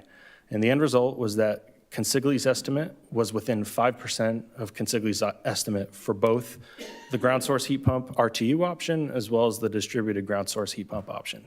So that gave the team confidence that our construction numbers were within reason from one another. In November of last year, the city decided to select the distributed ground source heat pump option to proceed into the design development phase, largely due to the energy savings, as well as the incentive benefits to offset the construction costs, and also some intangible non-monetary benefits, which we'll go into more detail about. So as of December, we've kicked off the design development phase, which is now we're working from that 3D scan that we developed in early 2023 to develop our documents. In December, at end of December, the 28th, we issued a pre-purchase specification for the DOAS unit in order to hit the construction schedule. So that spec is ready to go. We already have a number of submittals from 3 different manufacturers, which we're evaluating to determine who we'd like to proceed with so we can place the order on that piece of equipment, which is currently critical path for having the longest lead time out of all of the equipment being installed. In February 9th, so just a few weeks ago, we issued the design development package to Consigli for their cost estimating. So they're currently working off of that to develop their estimate, which I believe is targeted for mid-March. There are some significant differences that as we've progressed through the design phase from the schematic design narrative and sketches that were issued in May of last year. So we're excited to see those numbers from Consigli once they're finished. And that brings us to today, the scheduled public hearing with City Council. So I'd like to take some time, just go through some construction cost comparisons, both comparing the 2024 schematic design effort with the original study that was done in 2021 to showcase where some of these differences come into play, and also an updated life cycle cost analysis that now includes a few different options at the request of the City Council. So this table presents a comparison of the 2021 feasibility study numbers compared to the 2024 schematic design estimate. And one thing that wasn't included in the 2021 feasibility study was escalation until now. So in order to escalate the 2021 study, we assumed 12% roughly per year of escalation, which is consistent with what's being seen in the marketplace now, to get an escalated construction cost of just over $4 million. So we did a line-by-line breakout of the Consigli's 2024 estimate to determine what costs and what scope items were included that were also included in the 2021 study. And breaking all those out, we see a difference of about 14%, so it's pretty close. Now, what's important here is the difference from the costs that you see today are this additional scope identified during schematic design. So these items that we've been discussing throughout this presentation represents a total of 59% of the direct costs for the project. So I'm not going to go through all these in detail, but they're all summarized beneath this table, and they consist of building envelope improvements that are recommended to minimize the size of the mechanical systems, to improvements to improve the maintenance and function of the library, some of which are to improve safety in addition to the ice damming issue. We have our additional geothermal wells per the thermal conductivity test, replacement of some failed equipment, upgrades to controls, as well as some code-required upgrades, both from an energy standpoint and also from an accessibility standpoint.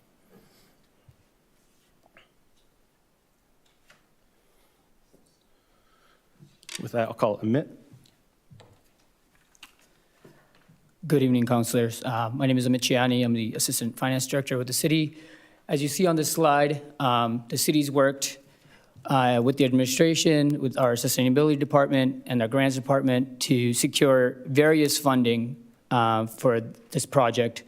We have a few earmarks, a few incentives. As they previously mentioned, we have some tax credits. As you see, the far column on the right, highlighted in the green, which is our proposed and recommended geothermal project, qualifies for many of these earmarks and incentives that we've secured. I want to also note line number 4, the earmark for $1 million, which qualifies for any of the options. But during this, it's from CPF, from Moulton office.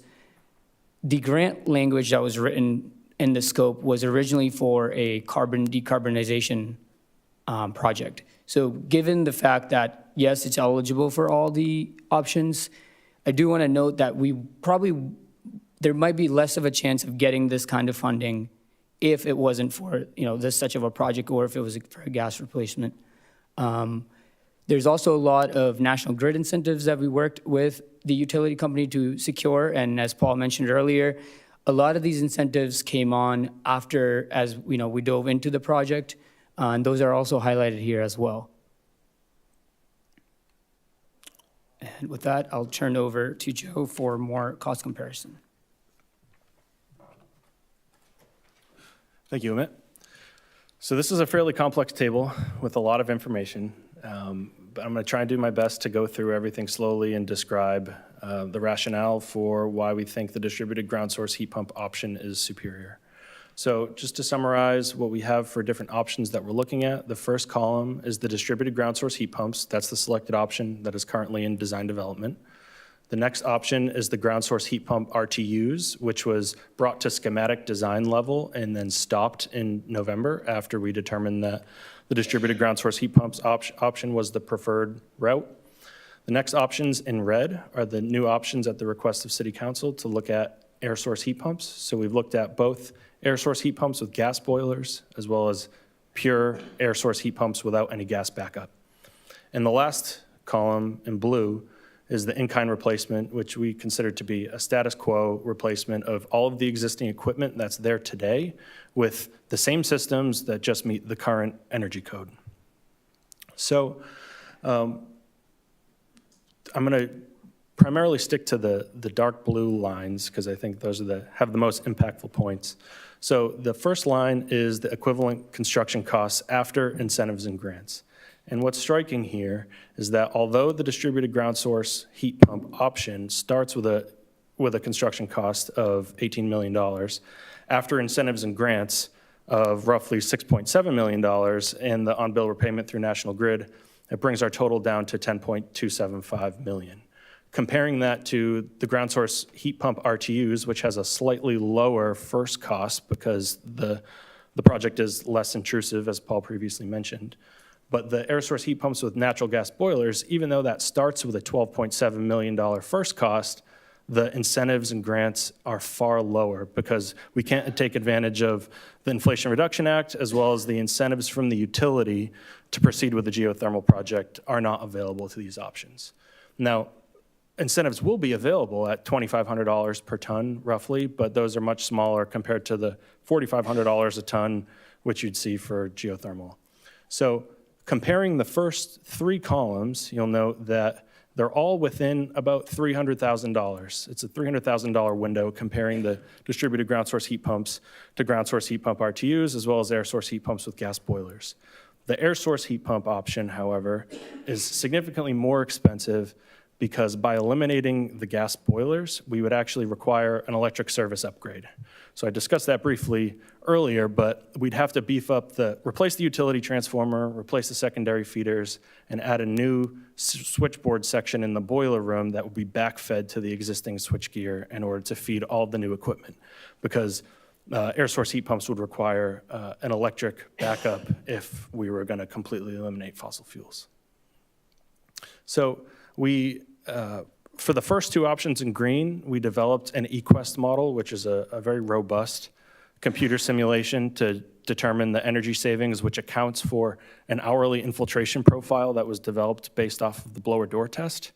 However, the columns in red, the energy calculations are much more high level. They're based off of the hourly load profiles of the building, but have to make some assumptions as far as equipment efficiencies since those systems are not fully designed yet. A few striking things are that the present value of the energy savings for the distributed ground source heat pumps far outweigh the other three options.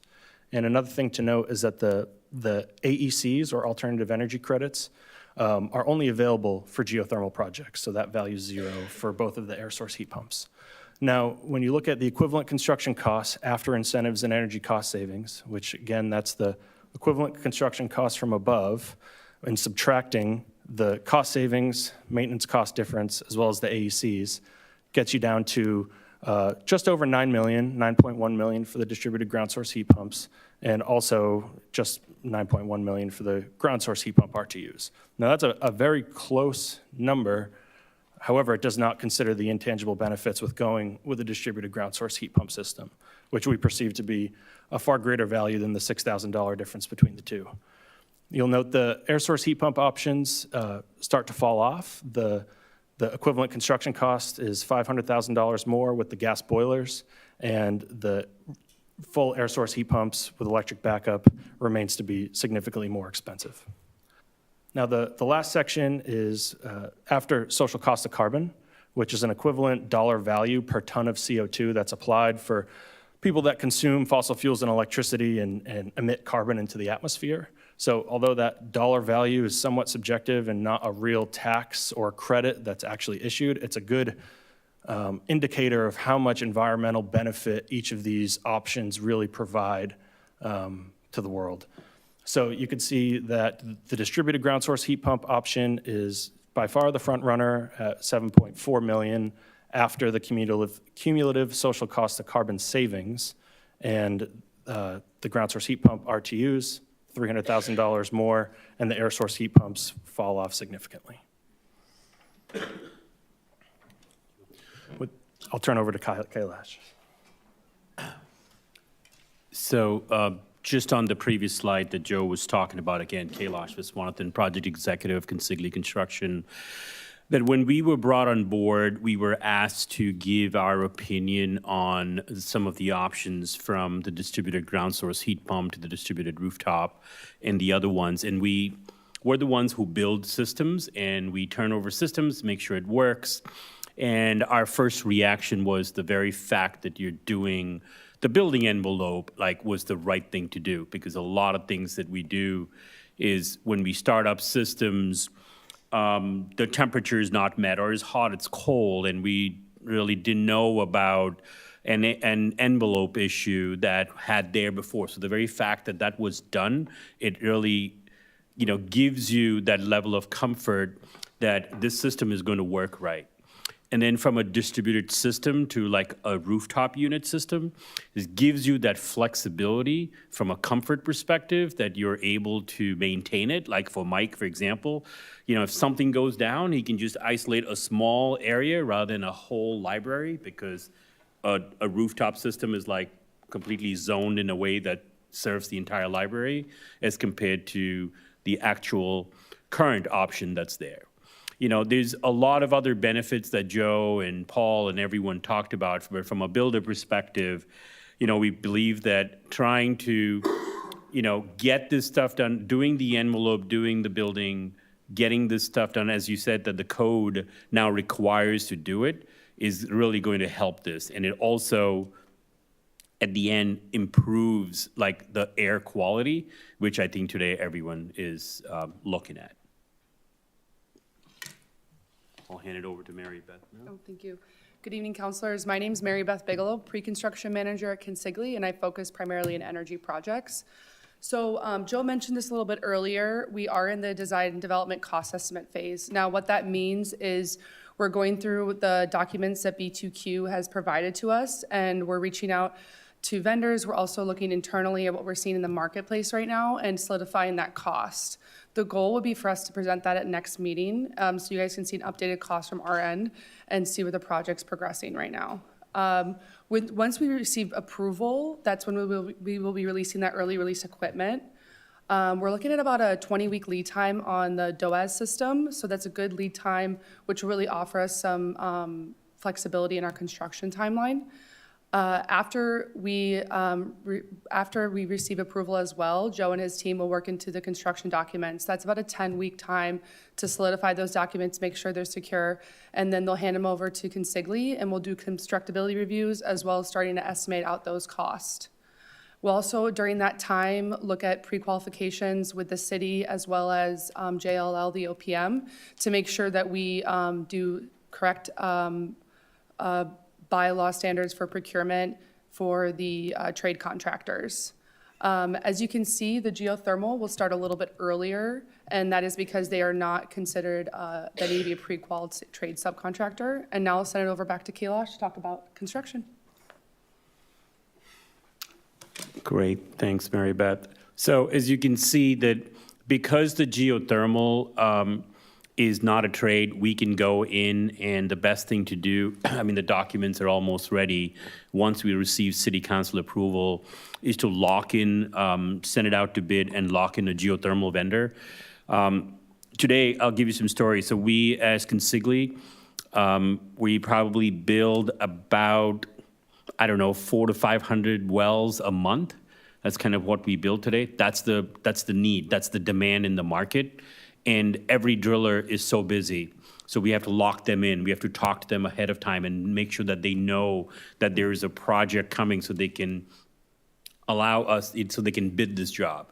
So based on our timeline, we think we can start construction at the parking lot in August of '24. What that means is that when we start that construction, we'll shut down the library. Now, that August is just a timeline, but we're going to try and minimize that shutdown. So it could be September, right? All depends on when we release the equipment, when the city council approval comes. So that's not a hard date, but currently it's like, okay, when we start geothermal, we're going to shut the library down because people can't access, and we can start work inside the library because we know that our equipment's actually going to show up, and it'll time exactly when our subcontractors are awarded to.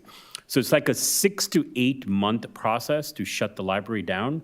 We're hoping we can keep it in the 6 month. That's what we think it is. It may take 7. Allison and a group can start moving in to start kind of getting the library ready for use while we test equipment, as long as it's safe and there's no construction work happening. So that's kind of our overall construction time frame and when we're going to shut down the library.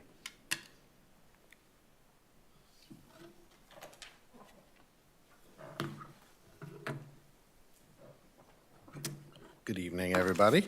It's a lot of information. So my job, as you all know, as the finance director, is to figure out how to pay for all this. So I'm going to go through a few slides here that kind of illustrate what we're proposing for the costs that you've seen. I'm just going to lay out the overall net cost to the city of the recommended project, and the reason I'm highlighting the net cost is because as the team went through, even though the total project estimated cost is about 18 million, the net cost to the city is significantly less, and I'm going to go over that shortly. We're going to look quickly at other major capital needs that are kind of competing for the same resources that we have within the city in terms of our financial resources. And I'm going to touch on a variety of sources that we're going to look to help support these projects. And then we're going to talk a little bit about debt structure and strategy, because that's always something we have our eye on and are very mindful of in the finance department. So as Joe shared earlier, the overall cost of the proposed project is $18.06 million. And when you factor in the incentives and grants and the National Grid credits that Mr. Ciani presented to you, you arrive at the net cost to the city. That's $10.275 million. How that plays out is that of the $10.275 cost to the city, and this is taxpayer money, right? We're going to employ 2 strategies.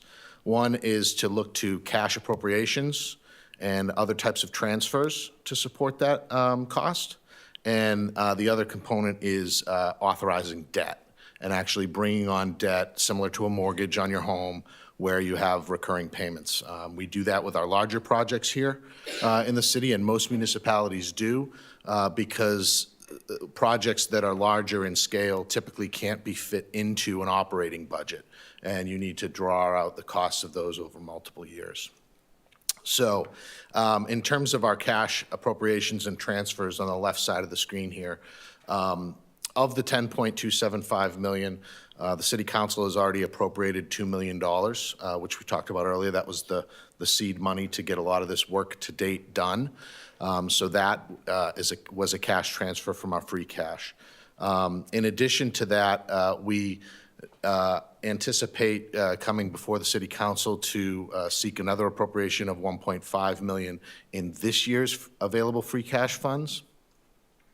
And then we will also likely come to the city council with an approval to authorize $1 million in a debt reduction stabilization fund. This stabilization fund was established about a decade ago and has been available to offset debt for the city, some of these larger projects. And so we would look to transfer some of that. On the right-hand side is the debt. And what we would look to do here is to, it's a total of about, let me do some quick math here, it's about $5.7 million, $5.8 million in debt. That would be two parts. That would be an initial principal reduction payment in FY25, and then the remainder of that, the 4.27, would be issued in a permanent bond or borrowing. So other major capital needs. There's a lot of conversations around a few major projects that we've been involved in over the last year, year and a half, even more. The first here that I want to highlight is the dollar store purchase, which the city undertook last year. That was a purchase price of $7.4 million, of which we have paid cash to that amount of just about $2.5 million. Leaving about $4.8 million in remaining costs to close out that project. How we anticipate closing that gap is with a free cash allocation of this year's certified free cash. This was always the plan, to look to free cash to help buy down this project over time. So we would seek $2.5 million of this year's free cash certification to pay that down. The FY25 budget had always forecasted, and we intend to include in the FY25 budget an additional principal pay down of $359,000, and then we will at that point we'll be at the $2 million mark. We'll have $2 million left of the project. We'll keep that outstanding in a bond anticipation note until the building is sold. At which point, if we sell it for $2 million or more, all the money comes back and the project's closed out. If we sell it for under $2 million, then there may be a need to seek some additional funds to close out the project. But we think it's reasonable to anticipate roughly $2 million for a sale of that building. So that would mean of that project, there's really nothing that would impact the ongoing operating budget. It'll all be closed out through the free cash and through the potential proceeds of the sale. The other major project that we're undertaking now is the McPherson Youth Center project, and we've got a designer on board. This is funded primarily through ARPA funds. So as you can see, currently we're carrying a targeted cost of $6.2 million for that project. ARPA, which is the funds that the federal government awarded municipalities in response to some of the pandemic work, that we were doing is about $5.9 million of those funds will be allocated towards the McPherson Youth Center project. The remaining $335 right now could potentially be a free cash request in a future year. However, that 6.2 number is still, we're still refining that project cost. So my hope as a finance director is that we can get that down a little bit, but if we're not able to, then it would be somewhat of a modest free cash ask in next fiscal year. And that would close out that project. So again, the ability to service the project without impacting the ongoing operating budget or the debt service budget. The City Hall project you heard about earlier tonight from our team, the City Hall team. We're targeting a project budget of $25 million. The City Council has previously appropriated $1.5 million in a previous fiscal year, and so that leaves us with $23.5 million in that project budget to figure out how to pay for. We also are holding a $1 million line item for relocation of City Hall employees. and that can include anything related to the move. It can also include anything related to the build-out over at the dollar store as we progress with that plan. So overall, then the amount we would need to cover or budget for is $24.5 million for this total project. And then we've gone through, this is the last big one, the library HVAC project, which, as we talked about earlier, an $18 million project. There is the 2.5 costs already covered, including the FY24 budget, represents the initial $2 million appropriation that the council did, as well as a Green Communities grant that the council approved acceptance of earlier that's earmarked for this project. So the remaining project costs that we would need to cover is the $15.5 million in the right-hand column. And as you go down, those are a number of the funding sources that we've identified through either federal earmarks, state earmarks, various incentive payments through utility companies, on-bill credits, and of course, the largest of which, the last one there, is a direct payment through the IRA legislation in lieu of a tax credit. And so we've estimated that at 4.3. The mayor said earlier that we've contracted with Deloitte Tax to review. They're experts in this area, and they've confirmed that they feel anywhere from 3.9 to 4.9, Mayor? 3.9 to 4.9 is a reasonable assumption at this point. The lower number that they have quoted assumes that none of our owner's contingency is eligible for reimbursement.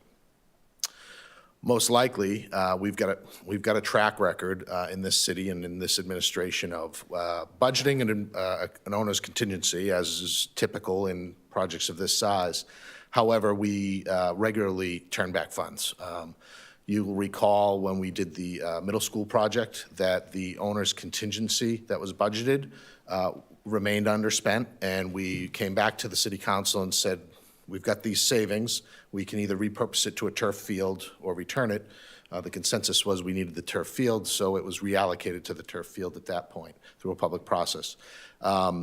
With the police station, we also underspent the owner's contingency, and there are funds, now that we've closed out that project, that are available that will be reallocated within the next couple weeks to some other smaller capital needs that we have in the city in some other departments. So anyway, the lower number that Deloitte is estimating of the 3.9 assumes that that none of the 1.8 million of the total project budget, which represents the owner's contingency, is eligible for reimbursement. We know if it does get spent, most likely there would be some sort of reimbursement depending upon how it's spent.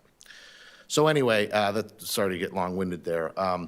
So after all those incentives and rebates and payments are factored in, the remaining balance that we're looking to cover for this project is $5.7 million. That's what we've got to still figure out. And so here's how we're going to do it. The library HVAC at 5.7 or 5.8 million, combined with the City Hall project of 24.5 million, totals $30.3 million. That is what we would propose bonding for. And we have the ability to bond for 30-plus years. You can't bond beyond the useful life of an asset.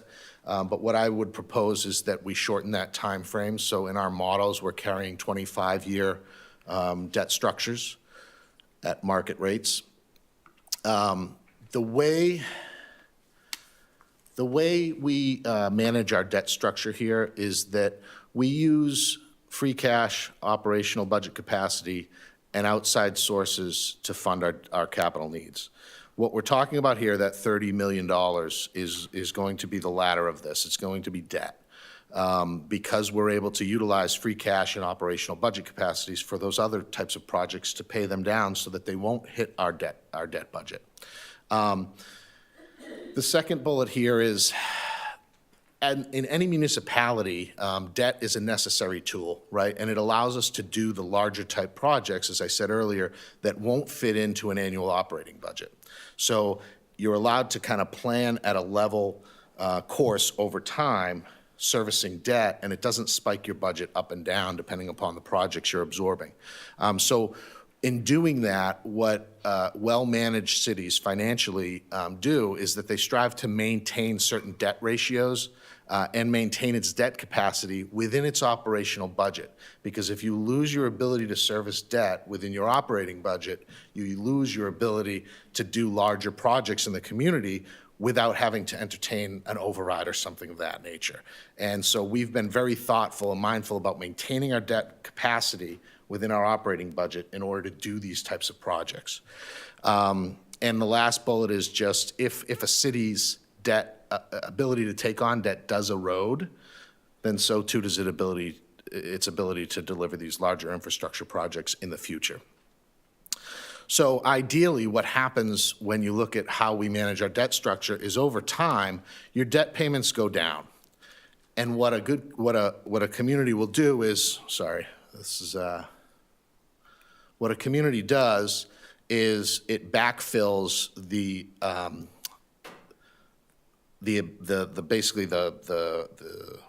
available resources within the debt budget with new debt. So it layers it in so that you maintain a consistent debt budget.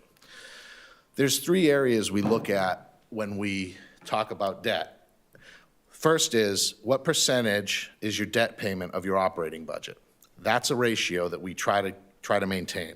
The second is one that the Department of Revenue looks at regularly, and that is the overall outstanding debt of a community compared to its equalized valuation. The equalized valuation is if you look at all the properties in the community, what is all of it worth? So it's a ratio of the city's total outstanding debt compared to all the property within the city. DOR looks at this as a benchmark within its financial modeling.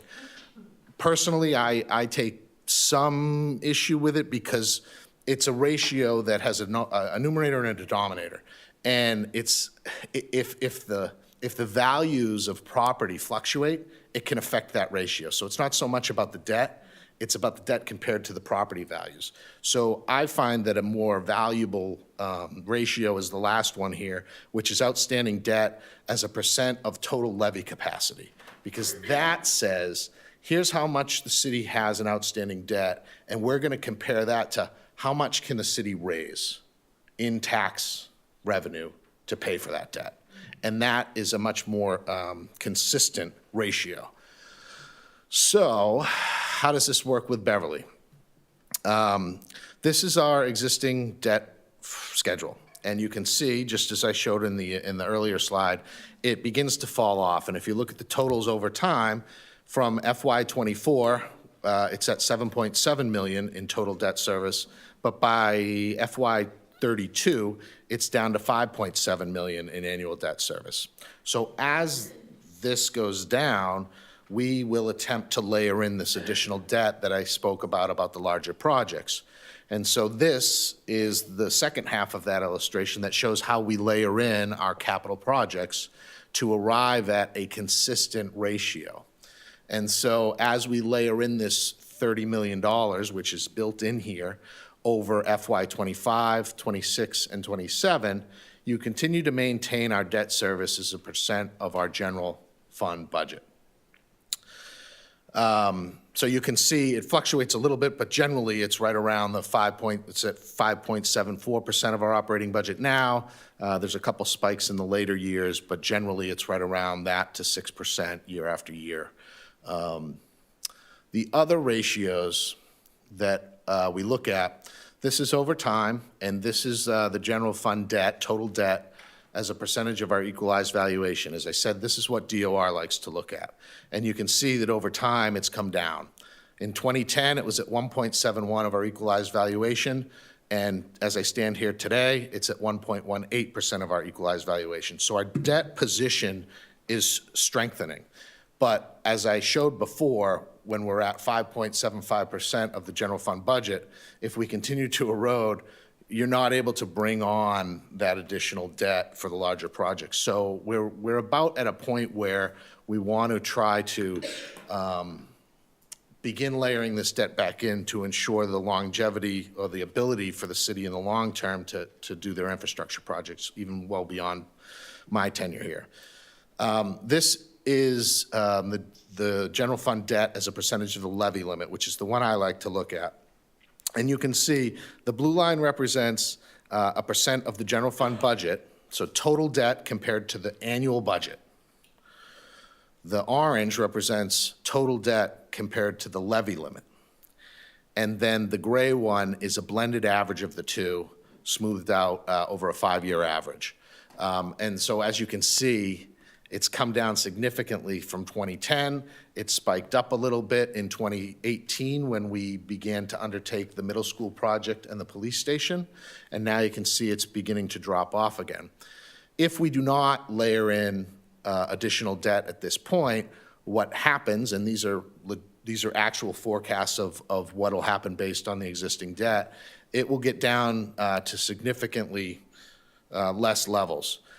If we do layer in this $30 million in debt, this is what it will look like. So you can see even with this $30 million in debt coming on, we're still in a declining mode where our ratios are still getting healthier overall. So there's relatively minimal risk in terms of spiking these ratios by bringing on this debt if we do it in the layered fashion that we're proposing. And I believe that's the last of my slides, so I will hand it over to Arena.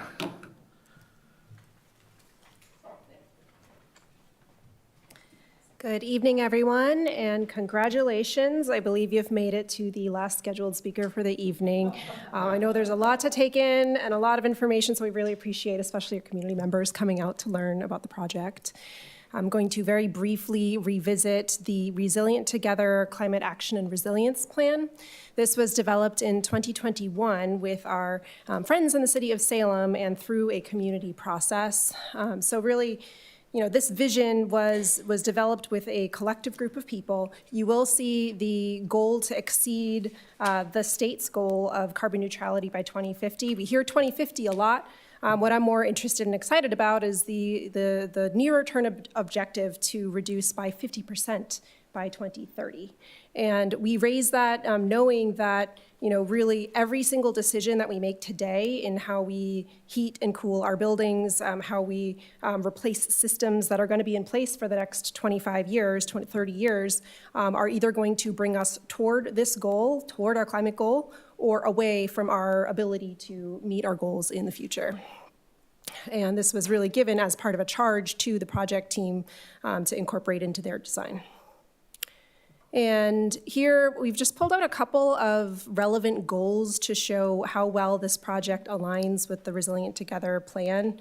We see the second bullet there saying that all new buildings and major renovations are designed, constructed, and maintained for a maximum lifespan, resource efficiency, greenhouse gas reduction, and climate resilience. So through this project, we're working on tightening that building envelope, trying to make an efficient building using renewable, clean sources of heating and cooling. We're going to also, have the facility serve as a cooling center and a heating center during periods of extreme heat and extreme cold. And we'll have that ability to plug in a generator for longer outages, so getting to that resilience piece there. I wanted to specifically note that top bullet, the cities lead by example through adoption of smart, clean, net zero technology in existing and new municipal buildings. This was, again, part of the charge and part of our thinking as a project team to say, well, municipal buildings are really complicated. Projects are complicated. This project in particular has already gotten a lot of attention from our neighboring communities and at the state level. We hear there's some federal attention on the project too. All to say, everyone, especially in cities, are working toward existing building decarbonization, right? We don't have the luxury, we don't have the real estate and space to be building new green buildings, so we're dealing with a lot of the kind of historic complications of buildings. And we're really hoping that through this project, we will be able to, or Beverly will be able to show and lead by example in the design and the procurement, the planning, the construction, and ultimately the implementation of a clean and green decarbonization project. And with that, I believe Mayor Cahill is going to wrap with a few words. Thanks. Madam President, thank you. We also have Commissioner Collins, who is ready to help answer questions. I mean, we should give him the microphone. He knows more about any of these buildings than any of us. But I want to make one specific point. You saw Mr. Ailes point up that with all of the different revenue streams that we've been able to bring to this project in terms of grants and earmarks and repurposing of credits earned and incentives, and then when you look at our projected $4.3 million in IRA direct payment, if you look at all that and factor it in, the cost comparison between the geothermal system that we're proposing and all the benefits it brings in terms of the indoor climate it'll bring in the library, so the experience that all staff and users will have at all times, and beyond, we're looking at a cost differential between a gas replacement and a geothermal of about $600,000. It's about 9.1 million versus 8.5 million. Okay? Then if you look further, Mr. Ailes is proposing some ways to get us to where we only have to bond 4.27 million of the project cost.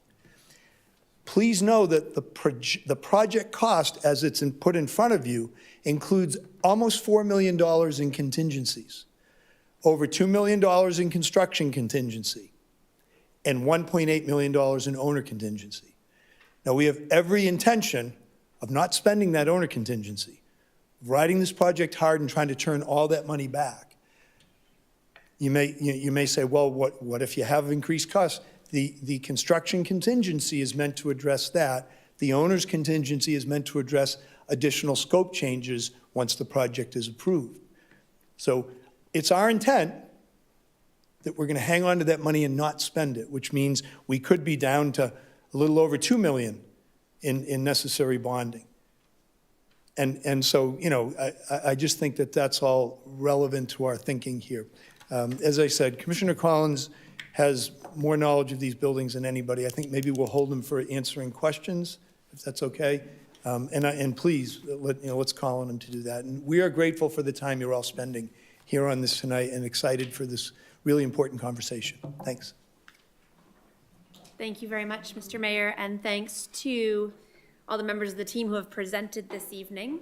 Thanks also especially, I think, to members of the public. I know Ms. Keefe mentioned this as she wrapped up, but members of the public, it can be a really long presentation and meeting to sit through, and appreciate your time very much. So that being said, I would like to go to the two members of the public who have signed up to speak before I open it for some council questions, and we will continue council questions at the next meeting. I do want to be respectful of the public's time and the fact that you have been very patient here.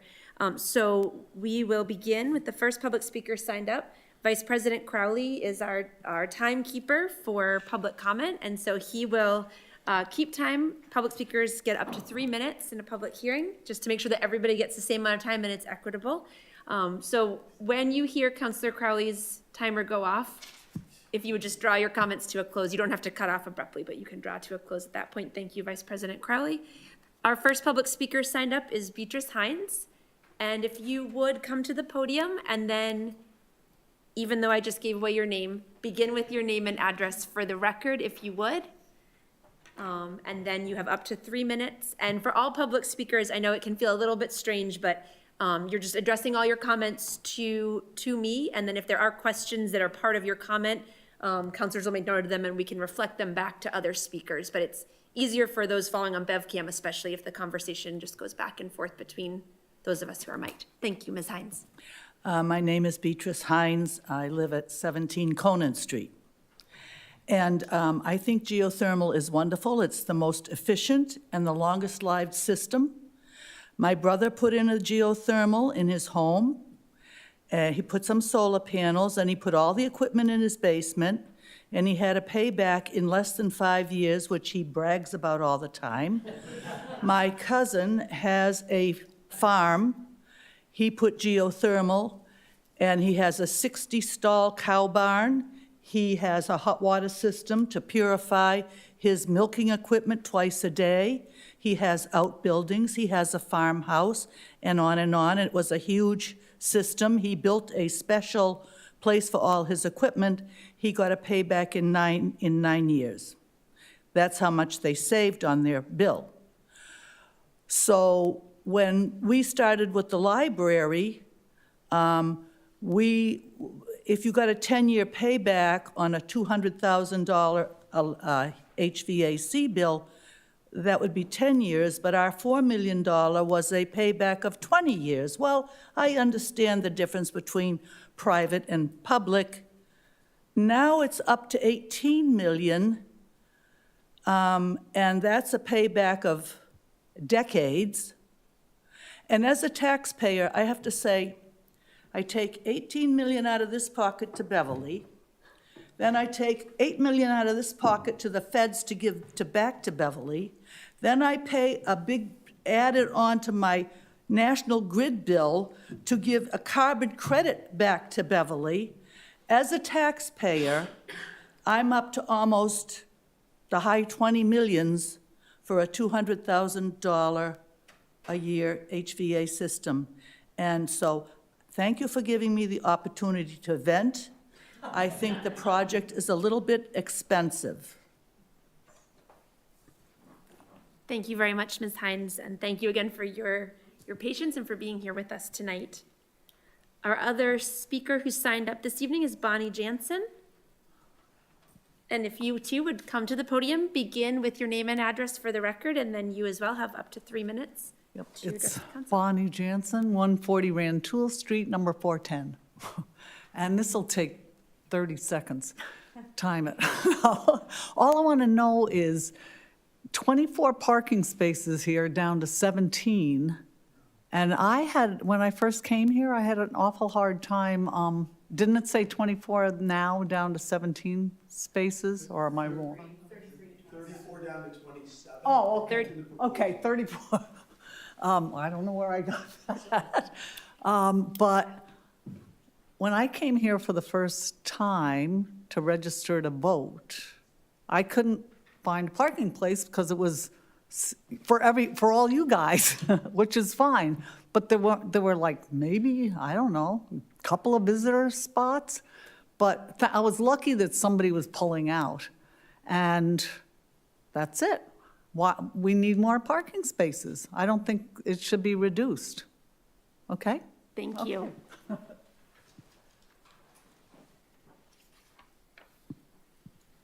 Are there, I know those were the two speakers signed up to speak. Are there any other members of the public who wish to speak in the public hearing this evening?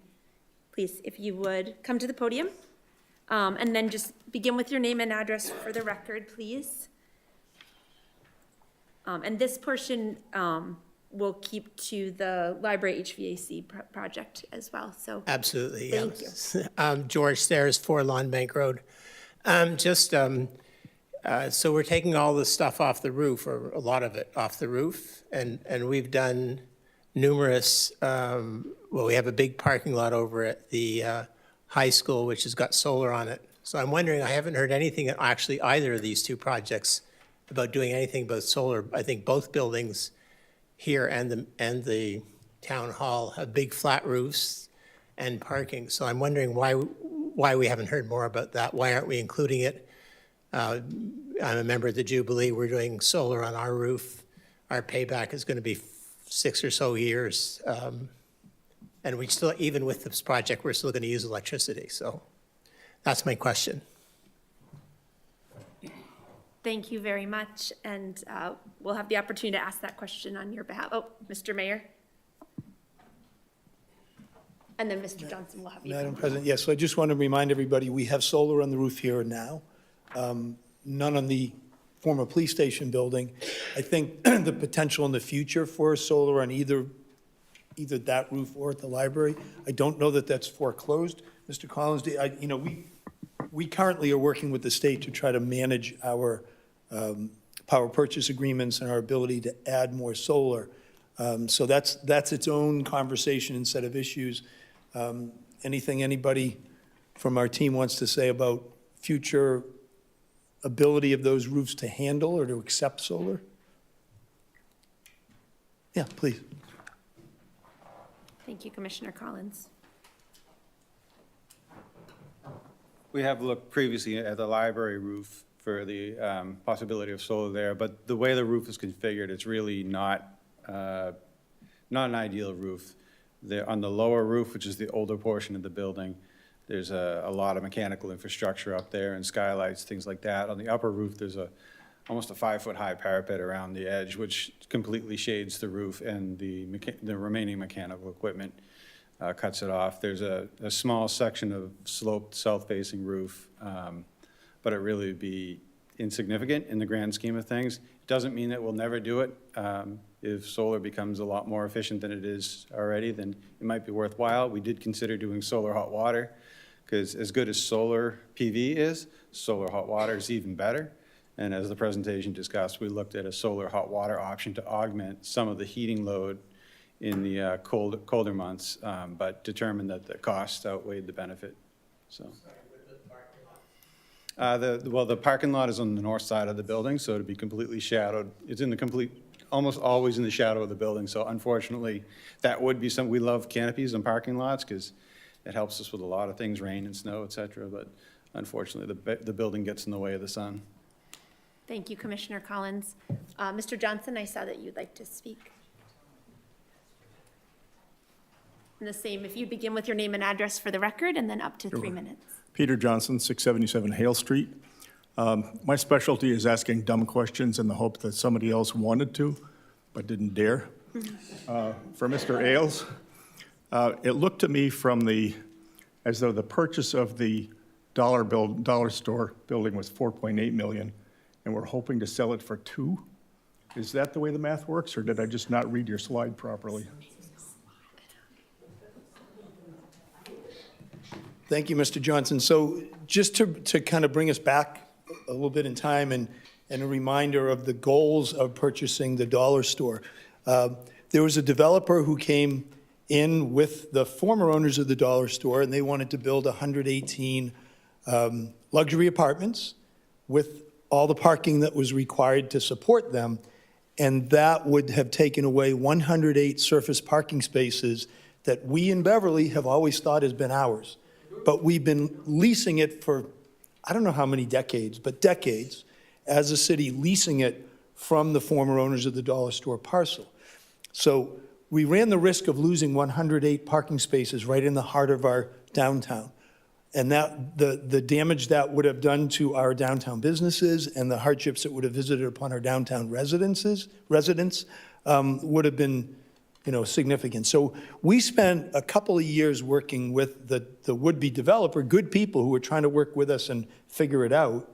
But every which way we looked at it, we were going to need to find a way to put public dollars together with their private dollars to recreate parking spaces, because they were going to take them for their needs.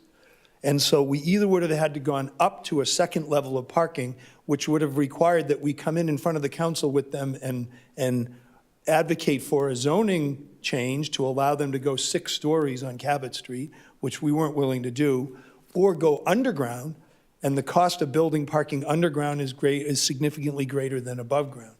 So it wasn't working anyway. We looked at it, and we finally said, well, hey, because the price tag we're looking at was about $7.5 million to make that happen.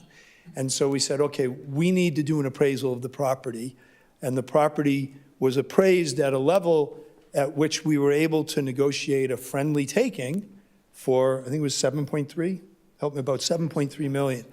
And so we get the benefit of permanently protecting those 108 spaces and making them finally public property, right? Having that building, which as it turns out, we're now able to look to both for some library operations during the library project and for city hall operations during the city hall renovation. And then the ability to turn around and sell it. Now, will it bring $2 million, Mr. Johnson? I don't know. That may depend on what we as a community decide to allow or require in the redevelopment of that building from whoever buys it. But it wasn't intended that an eventual sale of the property was going to recoup the money. There were other values that we as a city placed on protecting that parking. And so I hope that's helpful just to kind of put context to it. Thanks. Thank you. I think I saw one other member of the public. Mr. Donlin, did I see your hand? Did I invent it? Thank you, Madam President. Mr. Johnson asked the same question I told. All right. I was going to say yes. Please, you go to the mic. I'll make it quick. And- And most of you who know me know I don't make it quick. My name is Rich Donlin. I live at 9 Oakmont Road. The wonderful Mr. Johnson asked the question that I was going to ask, and I appreciate the mayor's answer. But since I'm up here, I just want to say this. I did find the presentations tonight extremely enlightening, and I thank them for it. Much of it out of my pay grade, but I feel like I have a lot better understanding, so thank you. And thanks, Pete. Thank you very much, Mr. Donlin. Any other public comment this evening, bearing in mind that this won't be the only portion of the meeting portion of this hearing that will have public comment? Okay, thank you again to members of the public for being here and for your time and for being engaged in the process. I will follow up with one question of my own, and then councilors, what I think I'd like to do, given the lateness of the hour and that we're going to continue, I'll just invite each councilor. I know everyone's been taking really good notes. But if you have one sort of most pressing question that's come out of this evening, we'll sort of do a round of questions or comments that way from each counselor who wishes to, and then we'll take a motion to continue the hearing. But given, I would like to just sort of follow up on the presentation that we just saw, members of the public who were here and able to sit through it, but of course we could tell that it's a little bit hard sometimes to see it on the screen. Is it possible, Mr. Mayor, to you and your team, if this presentation, if these slides are not already available to the public on the city website, can they be made available in that way? Absolutely. This will all go on the city website and the project website. And other documents have been added to the project website, recently, if you haven't been on it in a bit, to support all this. Can also say that there were some statements made by our team about when the project gets approved, we know that we need to do an HVAC replacement. We know that the building needs upgrades. I recognize, I understand, I want to say it out loud, it's if you approve what we've asked you to approve. It's not when. You folks are the legislative branch of government. I just want to say, everybody's up here, everybody has been working on this project in good faith, and everybody who spoke presented in good faith. But I just want you to know, I hear the words, and I want to make sure that I say that, you have your place and your role and your responsibilities, and we know that what we've asked you to approve, we believe is the right way to go, but it's not a when, it's an if. You folks, if you see fit, then we'll be great to move forward, but I appreciate that. Thank you, Mr. Mayor. Councilors, so let's do a round of your top question or comment. Councilor Rotundo, I see that you're ready to go, so we'll start with you. I guess what I've been hearing a lot of is, we saw the original presentation at 3.75. Why weren't the ADA, the soft cost included in the original presentation? It almost seems as if it was a little, I don't want to say, it wasn't with malicious intent, but it really was almost dishonest. Like, we weren't presented a whole picture of the project originally. We were given 3 options. I get one was removed. And then coming back 20 months later, and it's gone from 3.75 to 18 million. It's, oh, well, the ADA got triggered. Oh, the soft cost, this wasn't in there. Maybe we should have known it by chance, but I have not received a phone call yet from a person who didn't realize that the soft costs are automatically assumed at a certain percentage. So that is really the main thing that I have an issue right now with. It's just the difference in price in those original ADA not being included in the other soft costs. Thank you. Thank you, Councilor. Mr. Mayor. Thanks, Madam President. Thanks, Councilor. I'm going to ask Commissioner Collins and the B2Q folks to come up and speak to this along with me, if you both would, please. I do want to say I agree with you, Councilor. There was no malicious intent. There was nothing dishonest. And I think maybe they may just kind of restate some of what they presented, because I think it really gets to the heart of your question. I'm curious, were you insinuating that we were lying to you? That's the way I heard it. I don't think I said that. What I said is it came off, well, yeah, I guess actually, yes, I would say that then. 3.75. So you think we were lying to you? So, Mr. Collins, $3.75 million was originally presented to us, correct? Was there ever a mention of the soft costs, the ADA costs, within the presentation that was given to us in June 2022? No. Okay, so that full project was never presented to us, correct? What was presented was a cost comparison comparing 3 different technologies to each other, relative technologies. So, but again, the full project was never, the full scope of the project was never presented to us to begin with. No, the full scope of the project wasn't developed at that time. But was it ever said to us that, oh, ADA maybe actually may happen, you know, some things that may have to come out of this project? Because the original, the in-kind system was under 1.2 million. The second one was 1.5, just under 1.6. And then the geothermal was the $3.75 million. Never once were those other parts, the soft costs that were presented to us. So me, because I'm just a simpleton, I make sandwiches for a living. And when I saw that project, the 3.75, and every person who I've spoken to, of the John Q citizens in the city, assumed that the 3.75 was a high price to begin with, but that was the full scope of the project. All of a sudden, it comes now out to us when there's an ask for the $18.8 million or $18.3 million, these other things that were created into this project. So it almost is a little distrustful, yes. So I'm sorry if that's the way you feel, but yes, it is. It's not a full truth. It's not how I feel, it's how you feel, so I just wanted to clarify Yeah, that. okay. So, to your point, you know, what we presented back then was just a cost comparative, relative cost comparative of the different options. It wasn't a fully developed project. What we asked for was money to pursue developing these options out, the selected option out to its fullest extent, so that we could then come back to the council with a fully developed project and request funding. And as you've seen tonight, even with the cost increases, this is the option that makes the most sense for the city financially. And for all of our other goals, it'll give us the best overall project at the lowest total operating cost and the lowest cost of ownership over the life of the project. So I still stand by that. Councilor Tendo. No, you know what, I'm going to leave it for now because we will have other days and I want other councils, so thank you. I'll leave it at that. Thank you, Councilor. Thank you, Commissioner. Councilors, is there someone else who would like to ask one of your, Councilor Feldman?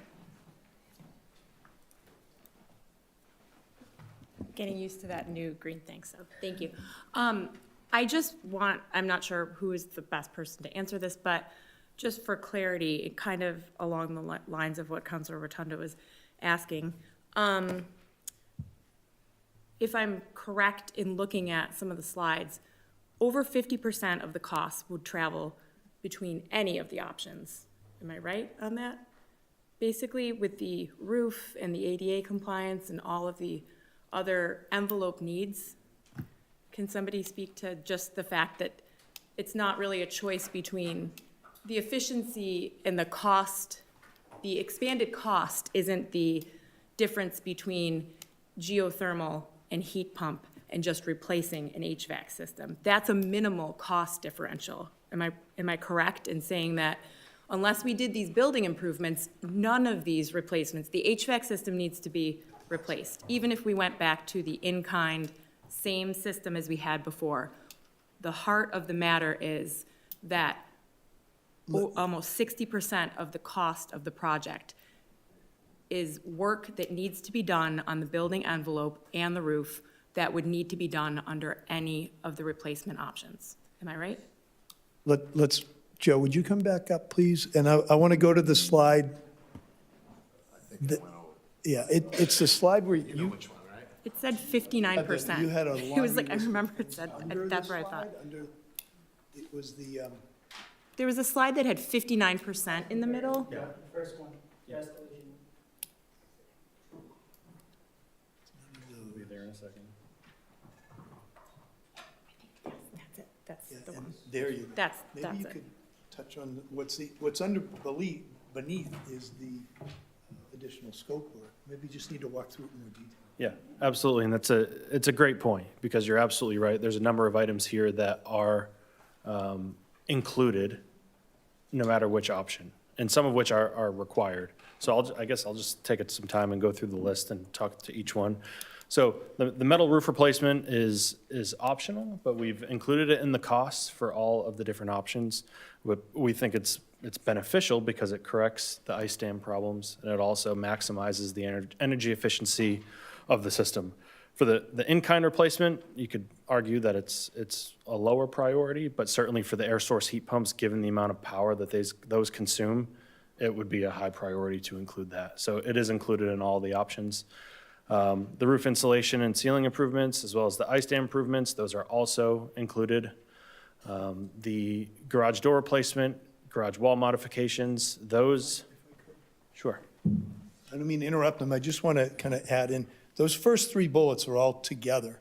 And while Joe says they're not a mandated improvement, we feel compelled to take away that ice damming danger, right? And at the same time, the ability, when replacing the roof, to put real insulation under it and make a significant difference. Going back to what Maria presented, that's one of the greatest vulnerabilities in terms of energy efficiency. So it's public safety, energy efficiency, all together in those first three bullets. Exactly right. The garage door replacement and garage wall modifications, the garage door is at the end of its useful life. It's very leaky, and the garage walls also pose a safety concern for exhaust migrating into the building, so those are recommended for no matter which option we proceed with. The Beverly room wall and window upgrades, as well as the Barnett gallery wall modifications, those are also recommended, as we talked about, based off of the preservation consultant's report in order to promote the longevity of the materials that are stored. The marble spall safety repairs, and Maria, this might be a good one for you to talk about. So we didn't talk about it in detail, but there is some pieces of marble on the exterior that are decaying and could potentially fall off and pose a safety hazard to the community. Would you agree with that? Yes, I believe there's only one or two marble pieces that we saw that was falling. It's a minor issue, but we included it in this because it made sense to address it, so. Thank you. So the additional geothermal wells, that would only apply to the geothermal options. The building accessibility upgrades, so no matter which option we were to proceed with, all of them are above the 30% assessed value of the building and would require that the building be brought into compliance with building accessibility codes. Replacement of the end-of-life HVAC equipment, those should be included in all of the options because those pieces of equipment could fail at any point in time. The installation of a water-to-water heat pump and conversion to low-temperature hot water, that would be required only if the building were converted to be completely carbon neutral. So if we were to leave the boilers in place as either a backup or supplemental heating source, then this option would not be required. The next one, replacing the gas domestic hot water heater with a heat pump hot water heater. That's for the same logic. If we're eliminating gas in the building, we need to do the same for domestic hot water.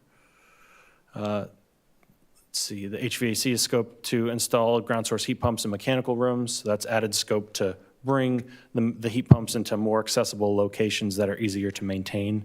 That would only be true for the distributed ground source heat pump option, as the air source and the geothermal RTUs are primarily rooftop equipment.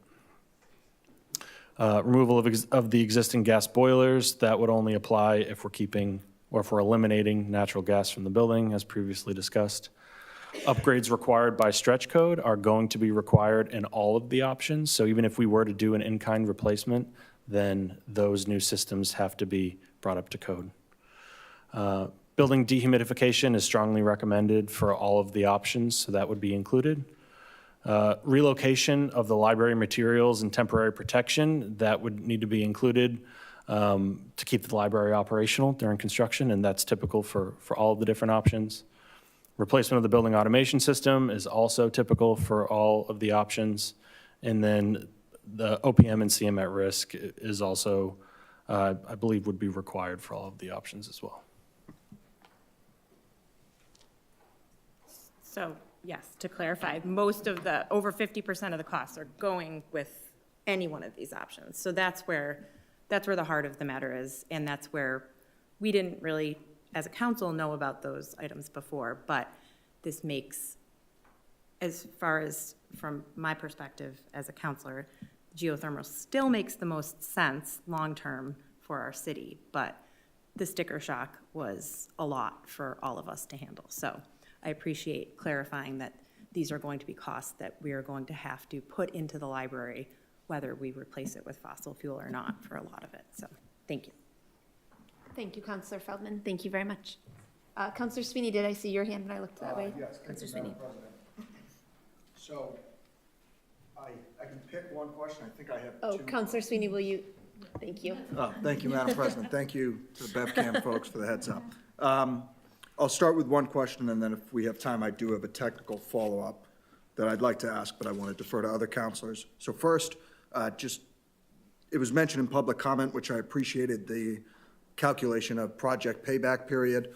I noticed that that was a metric included in the initial report that some of us councilors have been discussing from about 2 years ago. I may have missed it, and I apologize if I did, and it sounds like these slides will be available to us afterwards, but would one of the folks who have worked on creating these metrics, whether it's in the slide or not, identify what the various project payback periods are, if those have been calculated? Thank you, Councillor Sweeney. Please.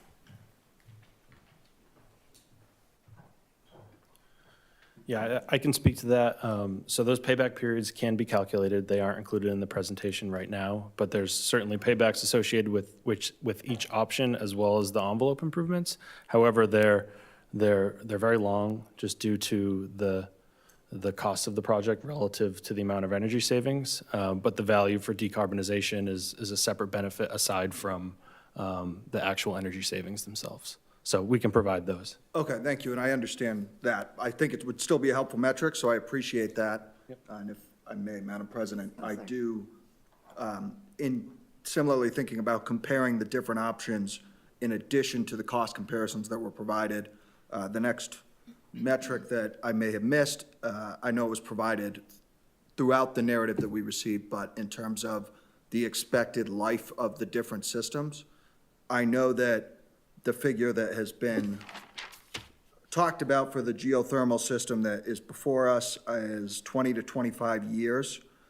Do you know what the estimated lifespan would be if the city were to opt for either one of the air source heat pump options or the in-kind gas replacement?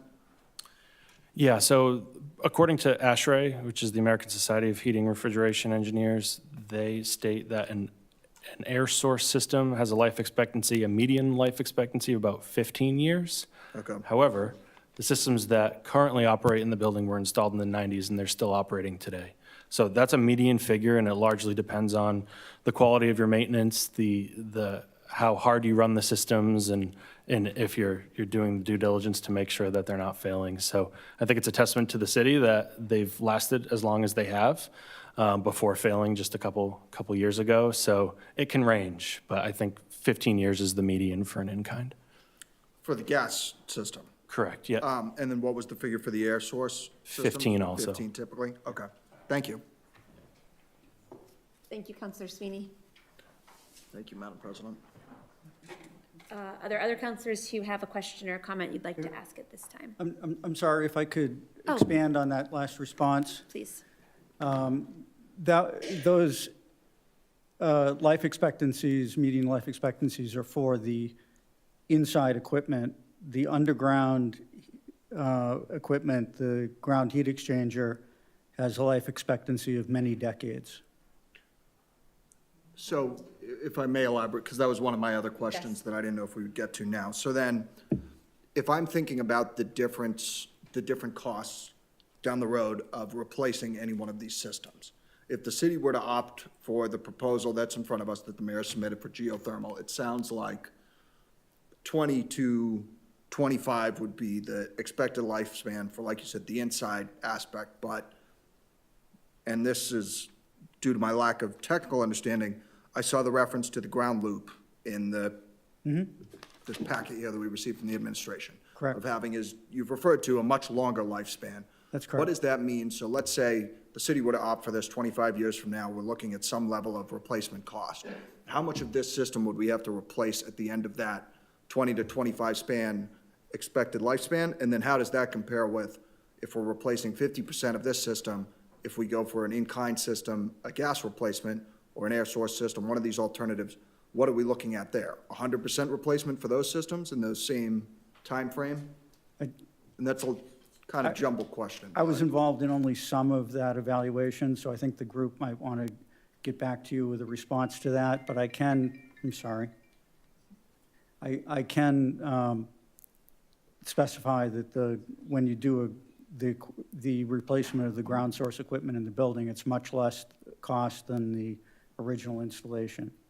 But we can get back to you with the details. Okay, that's helpful. I guess to maybe frame what I would like to see that could sway how I vote on this one way or the other is, if 25 years from now, we're only needing to replace 50% of the equipment, and that replacement cost is a much lower figure than if we were to go with an air source system and need to replace 100% of that equipment, while it's harder to quantify that for the sake of this cost calculation that we've seen here, I think that's relevant information in thinking about the 50-plus year lifespan of this building, if that's the goal in replacing, doing this costly of a replacement is to prolong the life as long as we possibly can.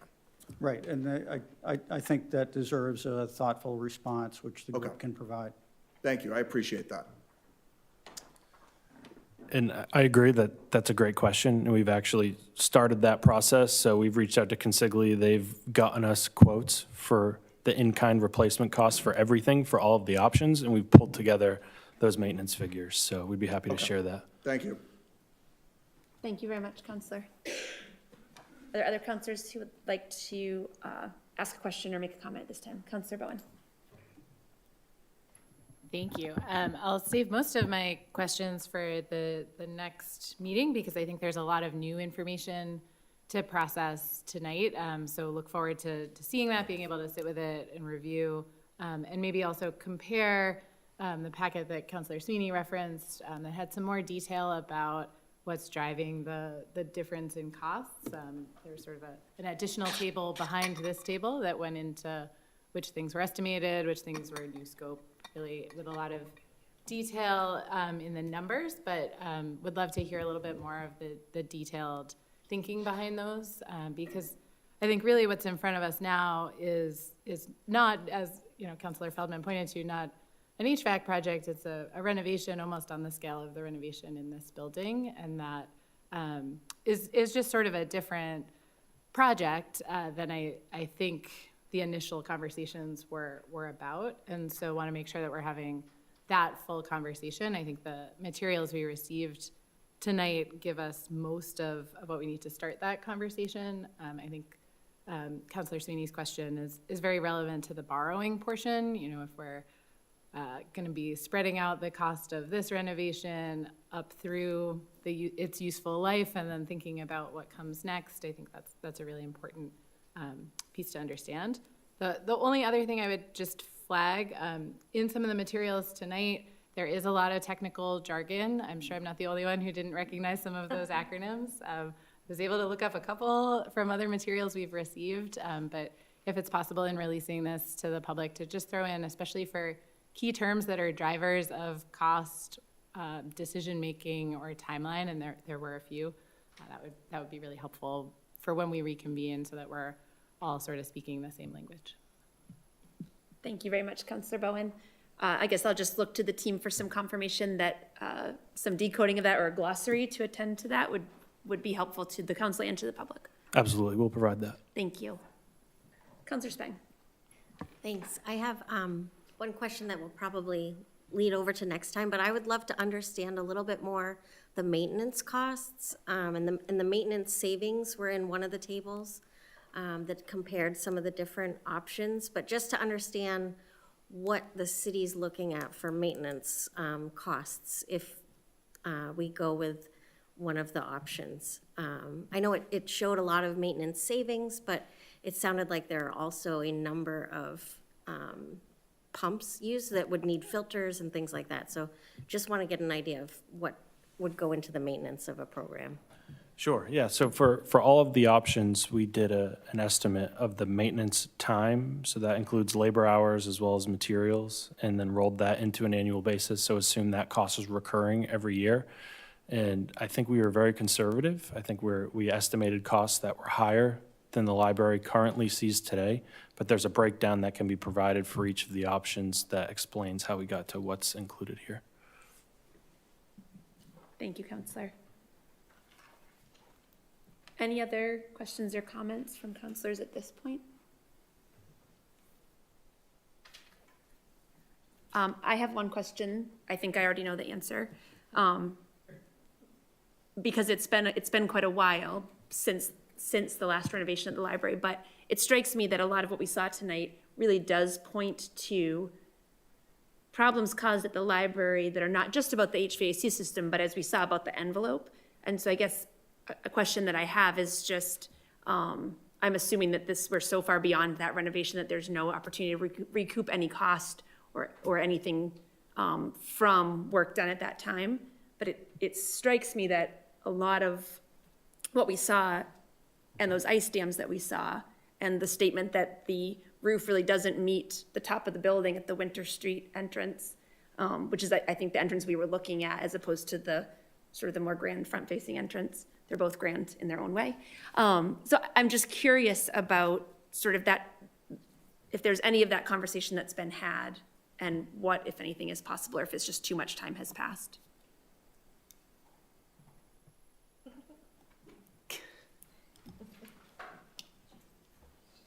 Okay, team of experts, help me out 31 years later. Is there anything to be recouped from any of the people who were part of building the addition?